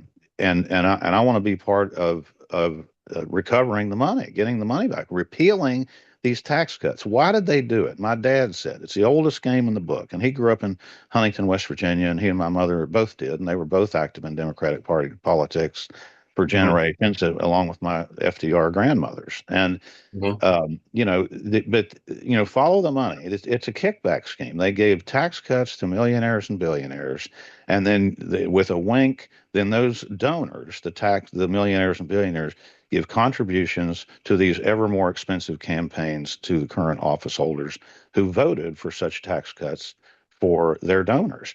So you know and that's the thing. I just it's just naked corruption, and then they Mhm. lie about it. They lie about people saying, "Well, this is a cost saving issue."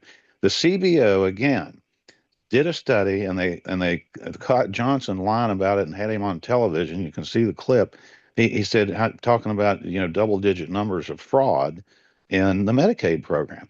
It's 0.6, less than 1% of Medicaid fraud, which is against the law to begin with. And but people, there's always going to be an element. But any business in the private sector would take 0.6, less than 1%, for a quality control percentage. So I don't want to hear about how this program is fleecing. What's fleecing us is the Pentagon.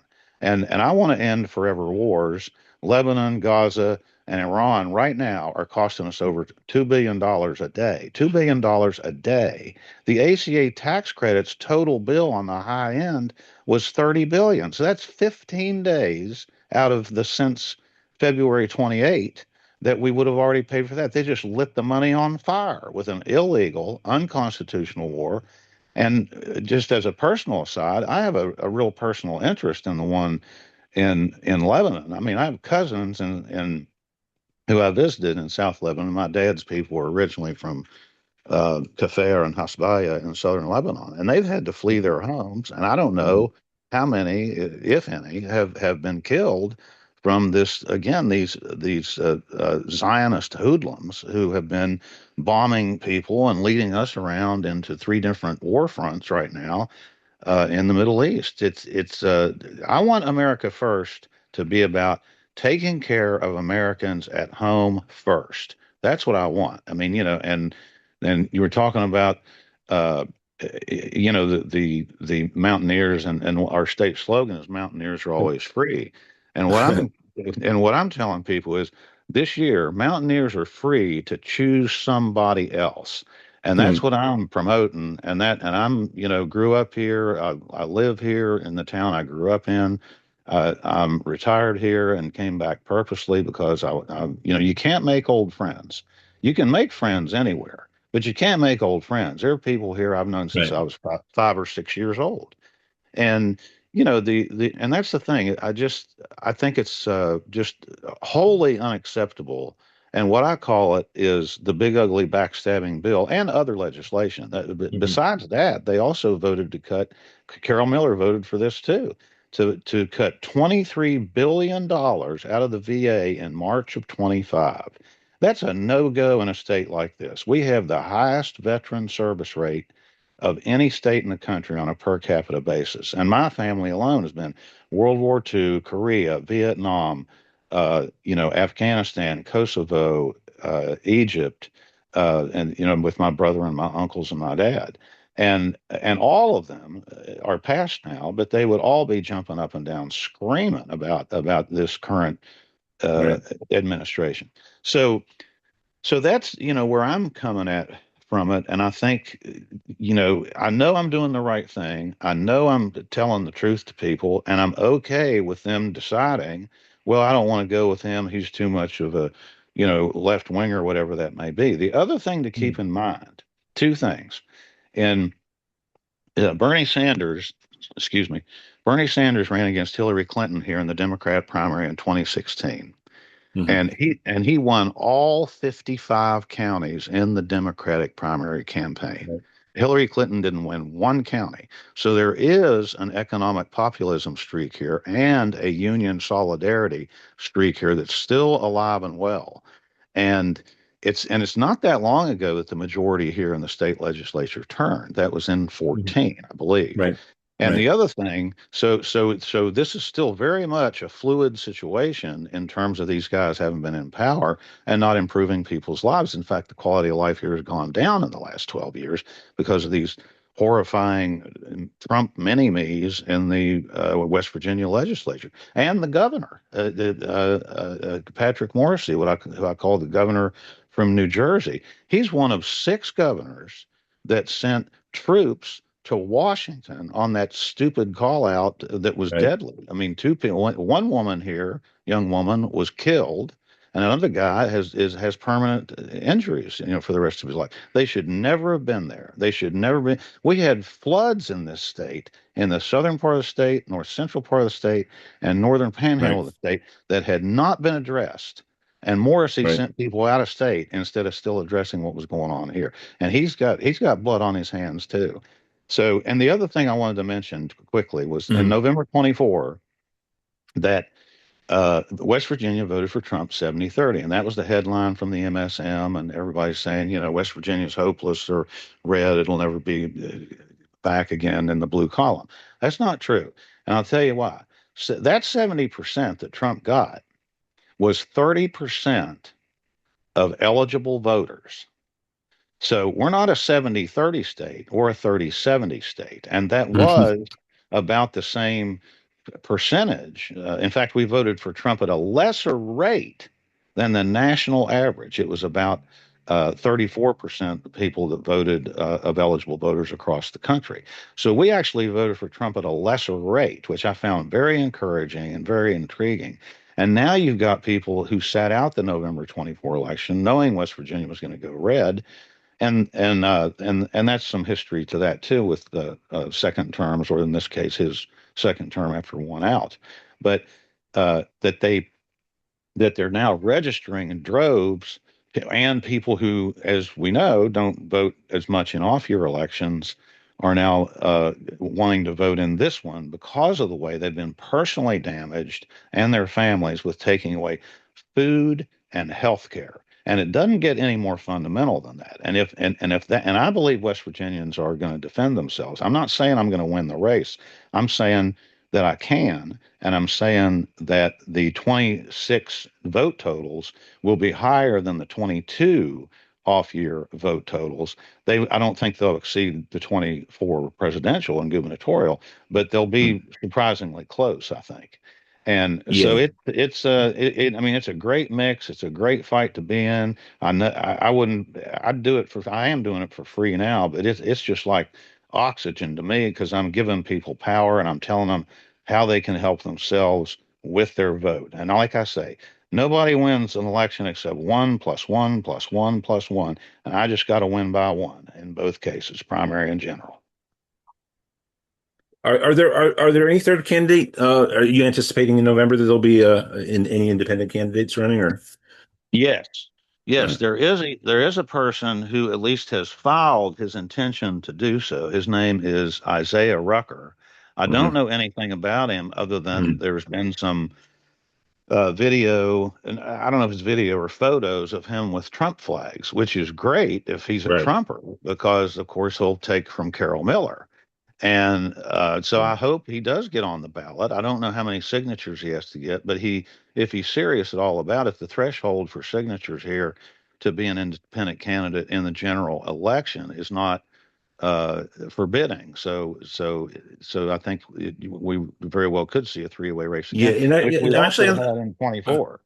yeah, I'm on the Wikipedia page, and right now looking at the recent results, and yeah, it looks like the target vote goal would be in 2022, Miller got 151,000 votes, and in 2024 Yeah, presidential year, she got 228,000. So that's 77,000 less the last time it was. And then she got 71% in the general back in 2020, but in 2022 and 2024, there were third party candidates, and that dropped her down to only 66. Now that all still right, sounds right, prohibitive, but if you go back to right. 2018, now the district might have been different because I Yeah, think it was. yeah, Yeah, but you had that was when Richard Ojeda ran. I remember him, that's and right. she only won by 12%. But That's right. so a couple things. The I mean, the era in which, I mean, most Virginians who are adults would remember at the time they would be sentient young kids, or they were even older than that. Yeah, I remember the times when the Democratic Party dominated West Virginia politics, and there's that's right. probably no state in the country which was as dominated by the That's Democratic right. Party. I mean, maybe Rhode Island and West Virginia, probably those two. And then that changed, and it changed very dramatically and very rapidly. Of course, as the union density declined precipitously in the state too. But Right. again, as I said earlier, my sense is, working class solidarity is live and vibrant still yet Yeah. in Yeah. West Virginia. And so there are these polls done, and I thought they were very powerful. I mean, so we're in a very odd situation right now. There's widespread anticipation that the Democratic Party will win in November. I Yes. saw a dialogue between a journalist and a very intelligent political commentator, Naomi Klein, and they just cited something. I haven't gone and found the poll they're citing, But the three most unpopular things in America in these weeks are the AI industry, the Iran Yeah. war, and yet the Democratic Party still with worse numbers than the Republican Party. And Yeah. Yeah. and no, but that's not everybody knows that's not people hating on Bernie Sanders or progressives. No. It's the No. mainstream of the party. So you're in a Yeah. situation in a state where one of the most conspicuous conservative Democrats, but also effectively, got to give him this, the last statewide elected official who was a Democrat in West Virginia, Joe Manchin, Right. defined the West Virginia Democratic Party. So two questions. Okay. Do you find many people in West Virginia? Because I think of this more as being like states like out west of you in the plains and up in Idaho and then maybe down the southeast where the Democratic term is considered toxic. Like the Democratic Party among these in these red states, rural, small town. Is that true? One, do you sense that that's the case with a lot of West Virginians who are voting Republican now? And then how are the dynamics changing now that Manchin is in the rearview mirror historically? He's no longer the dominant figure. Yeah. Yeah. No, those are two good questions. One is that what I've found to my pleasant surprise is that less than I say less than the fingers on one hand, I have had encounters where people will say, what party are you, what ticket are you running on? And I'll say Democrat, unabashedly. And they'll say, oh, well, I don't want to vote for you.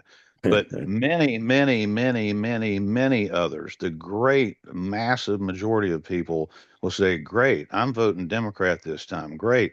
I'm a Republican, but I'm voting for you in the fall. Yeah. Great. But just on and on. And the other thing to remember that the Republicans really screwed up here on that's going to affect this race is they closed their primary. 40% of West Virginians are independents. They've left both parties in large numbers, much like the national numbers are about 45%, Mm, 47%, if I'm not right. mistaken. So, so at least 40% here are independents. And they're livid about the fact that they have been shut out of the Republican Party's primary, Interesting. Right. But the Democrats' primary is open, and we're trumpeting that far and wide. Hey, the Republicans don't want you, but we do. And the old adage is if you vote for a winner in the spring, you're going to vote for that winner in the fall. And so, so they aren't even going to be known to anybody until the fall campaign, the Republican nominees, except to their own people. So, so that's the other thing that's very interesting about this. And also, the when you're talking about the percentages, and I'm sorry, I didn't answer the second question. What was the second one about Manchin? Yeah, Oh yeah. Manchin. He's kind of persona non grata anymore, and there's a couple reasons. One, Mm. one is that he left the party and became an independent, so he's no All right. longer a Democrat. And then Mm. also, he essentially held the Biden administration hostage for 2 years Right. when he was the most important guy, which of course with his ego, he loved being the guy who they all had to go to. They said the most Right. dangerous position to be in Washington with Manchin around was in between him and a camera or a microphone. But so I mean he still certainly has a lot of influence in the state, and I'm going to ask him to help me. And my mother worked with him for decades, and he's been on the scene for at least 40 years here, and his family longer than that. Multi generations of politicians in his family, but I think that when you're talking about the races with Carol Miller, and yes, there's some toxicity to the Democrat label, but what I believe is that the Republicans in this last 15 months have gone so far afield and so outrageously beyond what they campaigned on that a lot of people are just saying, well, I'm no longer with them. I'm not saying they're going to vote Democrat. Some of them will, who voted Republican, and even Democrats who voted Republican in November 24. What I'm saying is that they at least aren't going to vote for Carol Miller this time. Yeah. And the Yeah. and the other thing, if they sit out and we activate our people, because that's what the Republicans have done well, is turning out their people. They're still a minority party, but again, you don't. It doesn't have to be a lot of critical mass to make the difference. And these races you're talking about, like the where Carol Miller won by 64, 66, whatever it was, these swings we've been seeing in the last year's elections that Democrats are winning, and that over Democrats, even where they lose, are overperforming from November 24, are 13, 14, 16%. I'll take Mhm. that number, and that makes it a 50-50 race here. That's Yeah, why I yeah, think I can beat her. yeah. We were um PDA was the soul of the national mass grassroots membership progressive organizations. We were the one that really got behind Ashton Baines' race up in Nashville and helped lift her to Yeah, victory in the yeah, primary. yeah, Yeah, and great candidate. And she yeah, came so close in what was, of course, a gerrymandered to be non-competitive district. I want to let people know a little bit about Carol Miller again. Looking at this Wikipedia page, yeah. I mean, how many of the people who go paycheck to paycheck in West Virginia could relate to the fact that their Congressperson, Representative Miller, she not only opposed the bill that says you can't use insider trading information that you pick up when you're a Right, congressperson. And then right, in September 2022, Business Insider reported that Miller had violated the Stop Trading for Congressional Knowledge Act, a federal transparency and right. conflict of interest law, by failing to properly disclose 21 stock trades made by her husband. And her husband is, again, runs car dealerships or is related That's right. to. That's Um, right. and by the way, also her father was a Republican congressman for 20 odd years in Ohio and Columbus. And Right. before he was that, he spearheaded in the either state senate or state assembly. I don't have this page up in front of me right now. The Yeah. Ohio Un-American Committee, and apparently he was very, very aggressive there, and so really outlawing. On Yeah. on which committee, Alan? Oh, the he it was the Ohio State um version of Joe McCarthy's Oh yeah, anti. yeah, yeah. Yeah, Okay, okay. yeah. No, I didn't know that, but I'm glad I'm glad to see that because that doesn't make it isn't much of a surprise because I remember when I was living there, Ralph Nader came and spoke in Columbus, and I went to see him, Mhm. and he was talking about names that didn't fit the office holders, and Divine was one of them.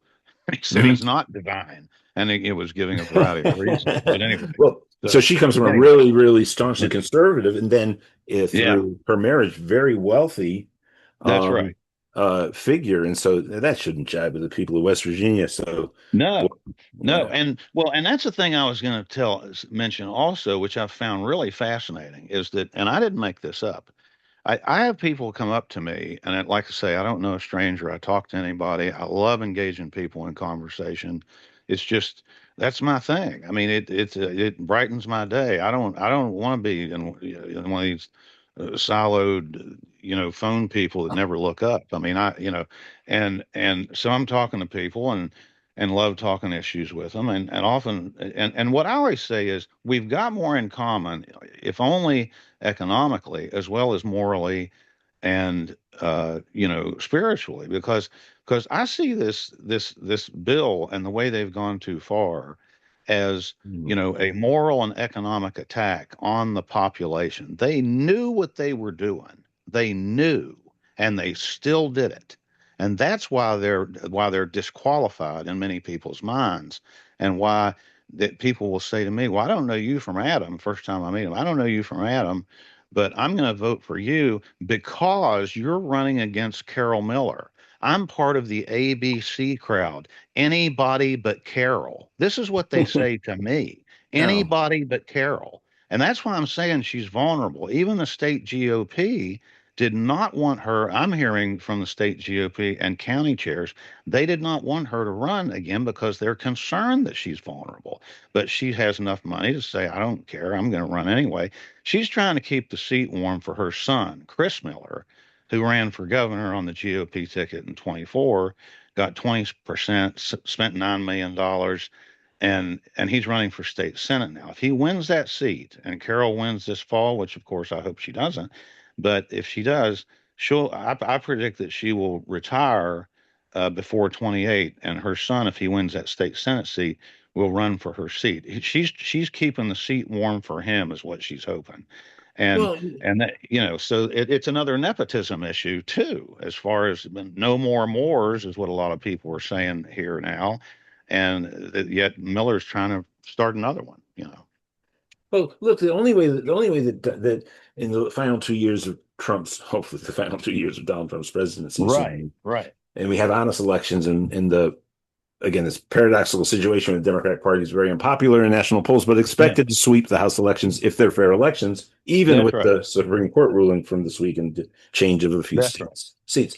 And Yeah, the so you have these horrible, it's just exactly what you pointed out, the horrible bill, the gutting of essential services that a state like West Virginia, the population has been reliant upon. The only way oh for those yeah, to return in the final 2 years of Trump's presidency would be the House being won by the Democrats.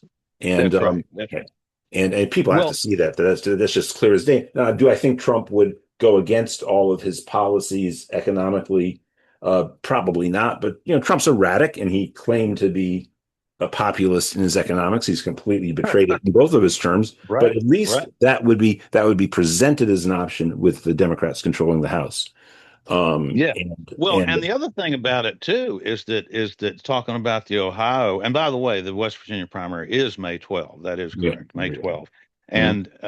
And the Ohio one, with Sherrod Brown running, I mean, there, it's not only do I believe we're going to take back the House, regardless of what they do with this mid-decade redistricting stuff, because people are onto it and they're coming out and voting against it. But people are coming out, if only to vote against Republicans who are doing these mid-decade redistrictings because they don't like it and they know it's never been done before since the first census in Yeah, 1790. It's only been right. every 10 years. It's never been done before.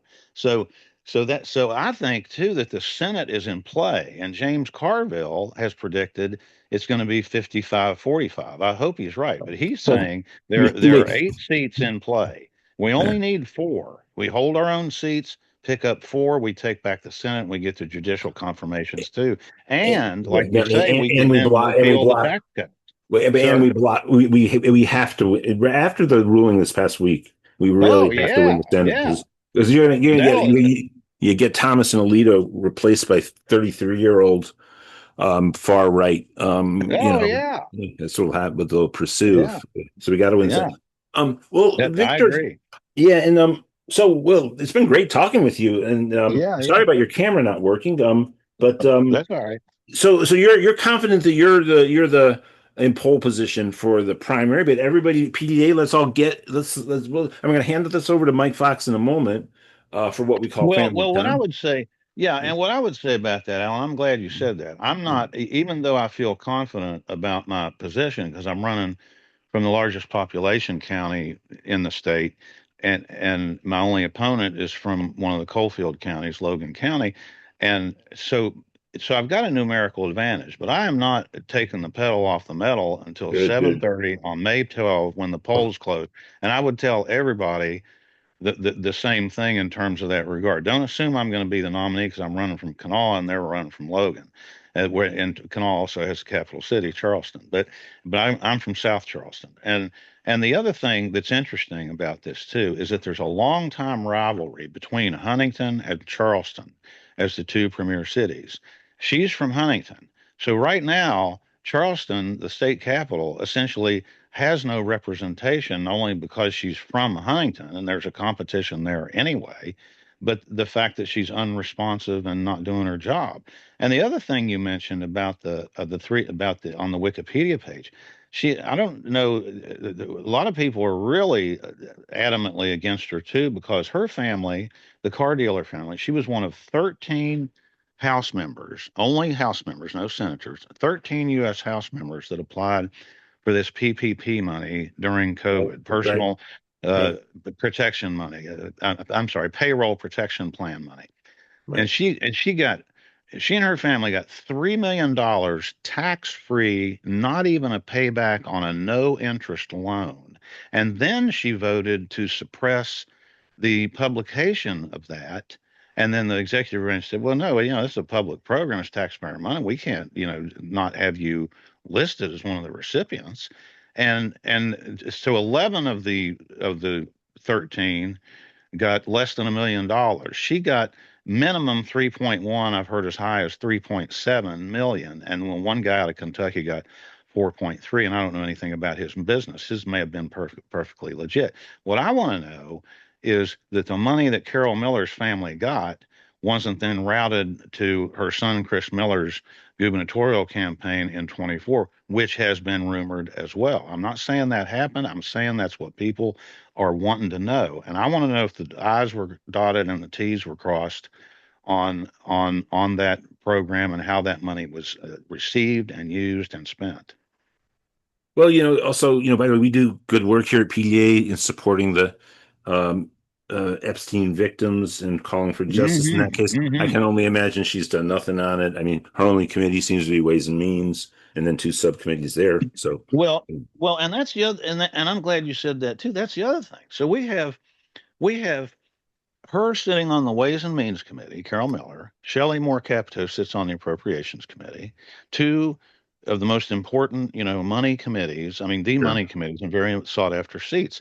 They didn't Right. do anything to protect us in marking up this bill, at least doing something like Murkowski did in getting a carve out for Medicaid for Alaskans. They did nothing in terms of that, and they didn't even ask, let alone fight for it. So, to not even raise the flag on that issue, even if it was disingenuously, it's just pathetic, and it's disqualifying, again, in my view. Yeah, she's also Oh, on the the other subcommittee. thing about the Epstein files too, she Mhm. voted to suppress the Epstein files. She's Yeah. on record. She voted to suppress the Epstein files until, of course, Kana and Massey got it through later. But she had already been on record voting, and that's again, that's part of why I think, and that's another thing that's been very noticeable here in West Virginia. In 24, you saw a lot of Trump signs and a lot of Trump flags. I'm seeing like next to none anywhere, even in counties that voted heavily for him. And I've been to 26 counties now in my district. I'll go to the other two before May 12th. And part of why I do that is because she's rumored over and over and over. I have people tell me in these counties, we've never seen her, we've never met her, we don't think she's been here, we can't get her to respond if she won't hold a town hall. So again, this idea that she hasn't even been and possibly true because I've not had it refuted, and I've said it publicly. She's is supposedly has not yet been to all 28 counties in the district in 7 years, over 7 years.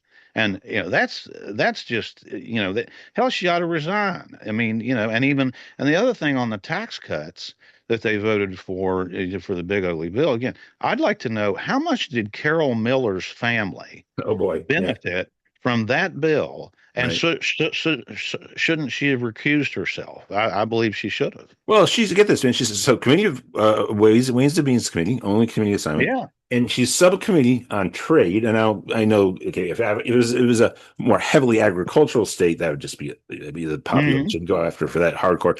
Obviously the turbulence with the tariffs and stuff, but Hmm. yet Trump's policies on tariffs probably are not that unpopular with West Virginia's population because the big neoliberal bills were so terrible. Though Yeah. the tariffs are terrible because he mismanages Yeah. everything, it does it. But the other subcommittee she's on, guess what? It's health. So she's on the subcommittee Yeah. on health. They're gutting healthcare services for West Virginians That's because of right. That's yeah. right. There you go. So it's just incongruous, incongruous to say you're for that while it almost begs us to say to her, which is what I've called about and others have called repeatedly, saying, why are you talking about supporting rural health care when you're literally dismantling it right now? I mean, Well, it's in terms of the Medicaid bill, yeah. look, Graham And Plattner, Medicare. Don't forget Medicare too. hmm 500 nationally for over this 10 years, 500 billion out of Medicare, and nationally over this 10 years, 1 trillion out of Medicaid, including that 1 billion with a B per year in West Virginia for 10 years if we don't repeal this legislation. And there is a national movement afoot to undo it. And if we do right. win back both chambers, I think we can. Well, here's the thing. I agree with everything you've said except one Mhm. thing throughout this Okay. dialogue you've had. Okay. You're familiar with Graham Plattner's race up in Maine, Yes. and Yes. when Governor Mills jumped in the race, the day she jumped in, the Democratic committee or that oversees Senate races, generally led by Schumer and his gang up in the Senate, they instantly Hmm. endorsed Mills, Hmm. which is wretched. I mean, they're obviously not Hmm. interested in having such a advocate for working people as Graham Plattner. Right. And you're aware that Plattner then he not only held his lead but expanded it over Mills, and now she's dropped out of the race, and Right. he's going to be running against Collins, and he was always polling better. Now he is something of a sensation. His clips go viral. So the one thing I disagree in this call is that you keep saying that you can win this because everybody hates Carol Miller. I think you're I'm not not saying giving. no. I'm not saying I can win it because everybody hates Carol Miller. What I'm saying is that there's a built-in Oh yeah, yeah. vote that I get out of the gate that's against Carol Miller, and that can be the critical mass that No, could no, make it a 50-50 race. right. But the thing I'm saying is that just don't. You're every bit as good as Graham Plattner on the policies, Oh and yeah. yeah. So there you go. Explain to the people what you stand for. I think that's going to resonate so phenomenally, as you will, no doubt. But I Yeah. don't know, humility that you're putting forward as you were highlighting the negatives on Miller, but your politics. I believe our politics, the politics that you and I share, are That's right. That's right. majoritarian politics in the United States of America. Oh And, yeah. and even more so in West Virginia than in the Yeah, in yeah. the yeah. Well, Yeah. and I think that's why Sanders at least won the Democrat primary and in 16. And then what was so terrible and part of the decline of the Democrat Party since 16 was that they wouldn't seat the delegation. The National Party wouldn't seat the delegation of the Bernie delegates at the 16 convention, and that just infuriated people. He won 55 candidates, Yeah, all 50, and the balance of the West Virginia group that went to the DNC with voting power on the floor were supporting Hillary Clinton. that's right. Yeah. That's right. And that just a lot of people threw up their hands at that point, and the independent numbers skyrocketed, and people either left the party or just plain didn't work in it anymore because they felt like, well, hell, if this is how they're going to do it, that's a waste of my time. This is who I want. Bernie Sanders is still the most popular politician in the country. He came Yep. here last August and had three standing room only events. I went to two of them, two in my district, and the other one was up in Wheeling in the Northern Panhandle. But I mean, this guy, he's been beating the same drum, and I'm an unapologetic Berniac, and have followed him since he was first elected in 1990 to the House, and so he's building something, and the fact that he's 85 this year, and he's still out there pitching gives me. That same, if I live as long as he does, I want to still be doing what he's doing, not necessarily in the Oh. US House, but certainly in the country. Well, he passed through Minnesota. He was a baseball fan growing up, but he was heartbroken by the Brooklyn Dodgers leaving Brooklyn for Los Angeles. Right. So he was just up in Minnesota, and he decided to take a moment at his age. This is not old footage from 10 years ago, and he was shooting baskets again in the gym. So Bernie's shooting baskets right now, just That's like right. Jerry West That's from right. West Virginia. So, That's but right. but hey, That's right. for sure. If you don't know too, I should say like welcome home too, because PDA, the organization that you're with right now in our national town, we were the organization that drafted Bernie Sanders to run for president and to do so as a Yeah. Democrat. Yeah. So Yeah.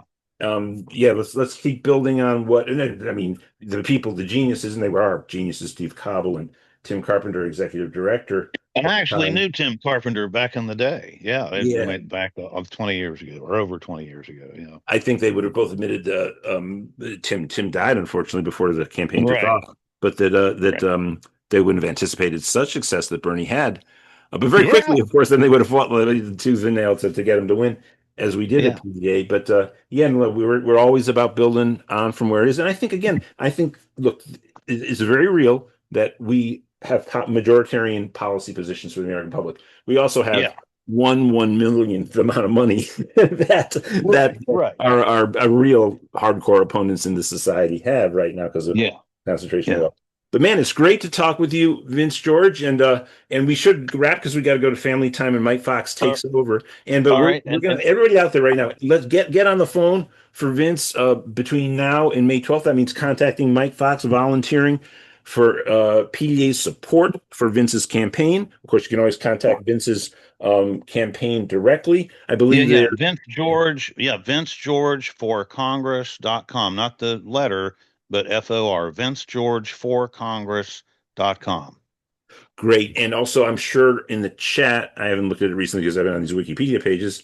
There will be split donations you can make for PDA officially endorsed candidate Vince George, West Virginia's first district. Thank you so much, sir. It's been a pleasure talking with you. And Mike Fox, come forward because I'm going to put a hand up bow these. on it, and then Thank you. I appreciate it. Thank you, Vince George. Yes. Thank you. Thank you all. Yep, and onwards to victory on May 12th. Let's everybody work for that for his campaign. And I'm going to wrap up the PDA town hall right now. Big thanks to Betty Yee. Big thanks to Mike Thaler from Padaka. And then, of course, Donna and Mike, everybody who's joined our call today. And of course, to Vince George, our candidate in West Virginia's first district, joining us in the second hour. And Betty Yee. Big thanks to former state controller of California, Betty Yee. And we're excited out here in California that Padaka has endorsed Tom Steyer. I do believe that since PDA has been in existence in 2004, while many PDAers had their relationship with Jerry Brown, even in his second 2 terms, so it's 16 years total. This will be, I think, a prospective governor of California that is, aligned, broadly speaking, with PDA's policies, and with working with Betty as closely as we have, and the bond we have at Betty Yee, there's a real possibility that in the richest and most populated state in the country, we could have a governor who we would be able to work together with and make some real constructive change out here in California. So we're excited about that here in California. And we're excited about Vince George's candidacy in West Virginia first. And because that, Mr. George, you can, we know you can win on May 12th, and let's all make sure that happens. But November 3rd, if you get elected to the U.S. House of Congress, we know that's going to be a historic day for the country, and it's going to be absolutely fantastic to work with you in Congress on our shared agenda and to work for the people of West Virginia, most importantly, as we do that. So thank you so much, sir. Thank you, everybody. And that's it for our town hall. We'll be back next week, same time, 4 p.m. Eastern on Sunday. And I know we have a PDA-endorsed congressional candidate from Illinois who won her primary. And we do hope to have Summer Lee joining us as well, Congresswoman Summer Lee, next Sunday. That's not quite yet confirmed, but we've done many events with Summer Lee before, and so we're hoping for that for next week. Mike Fox, take it away. It's family time. See y'all next week.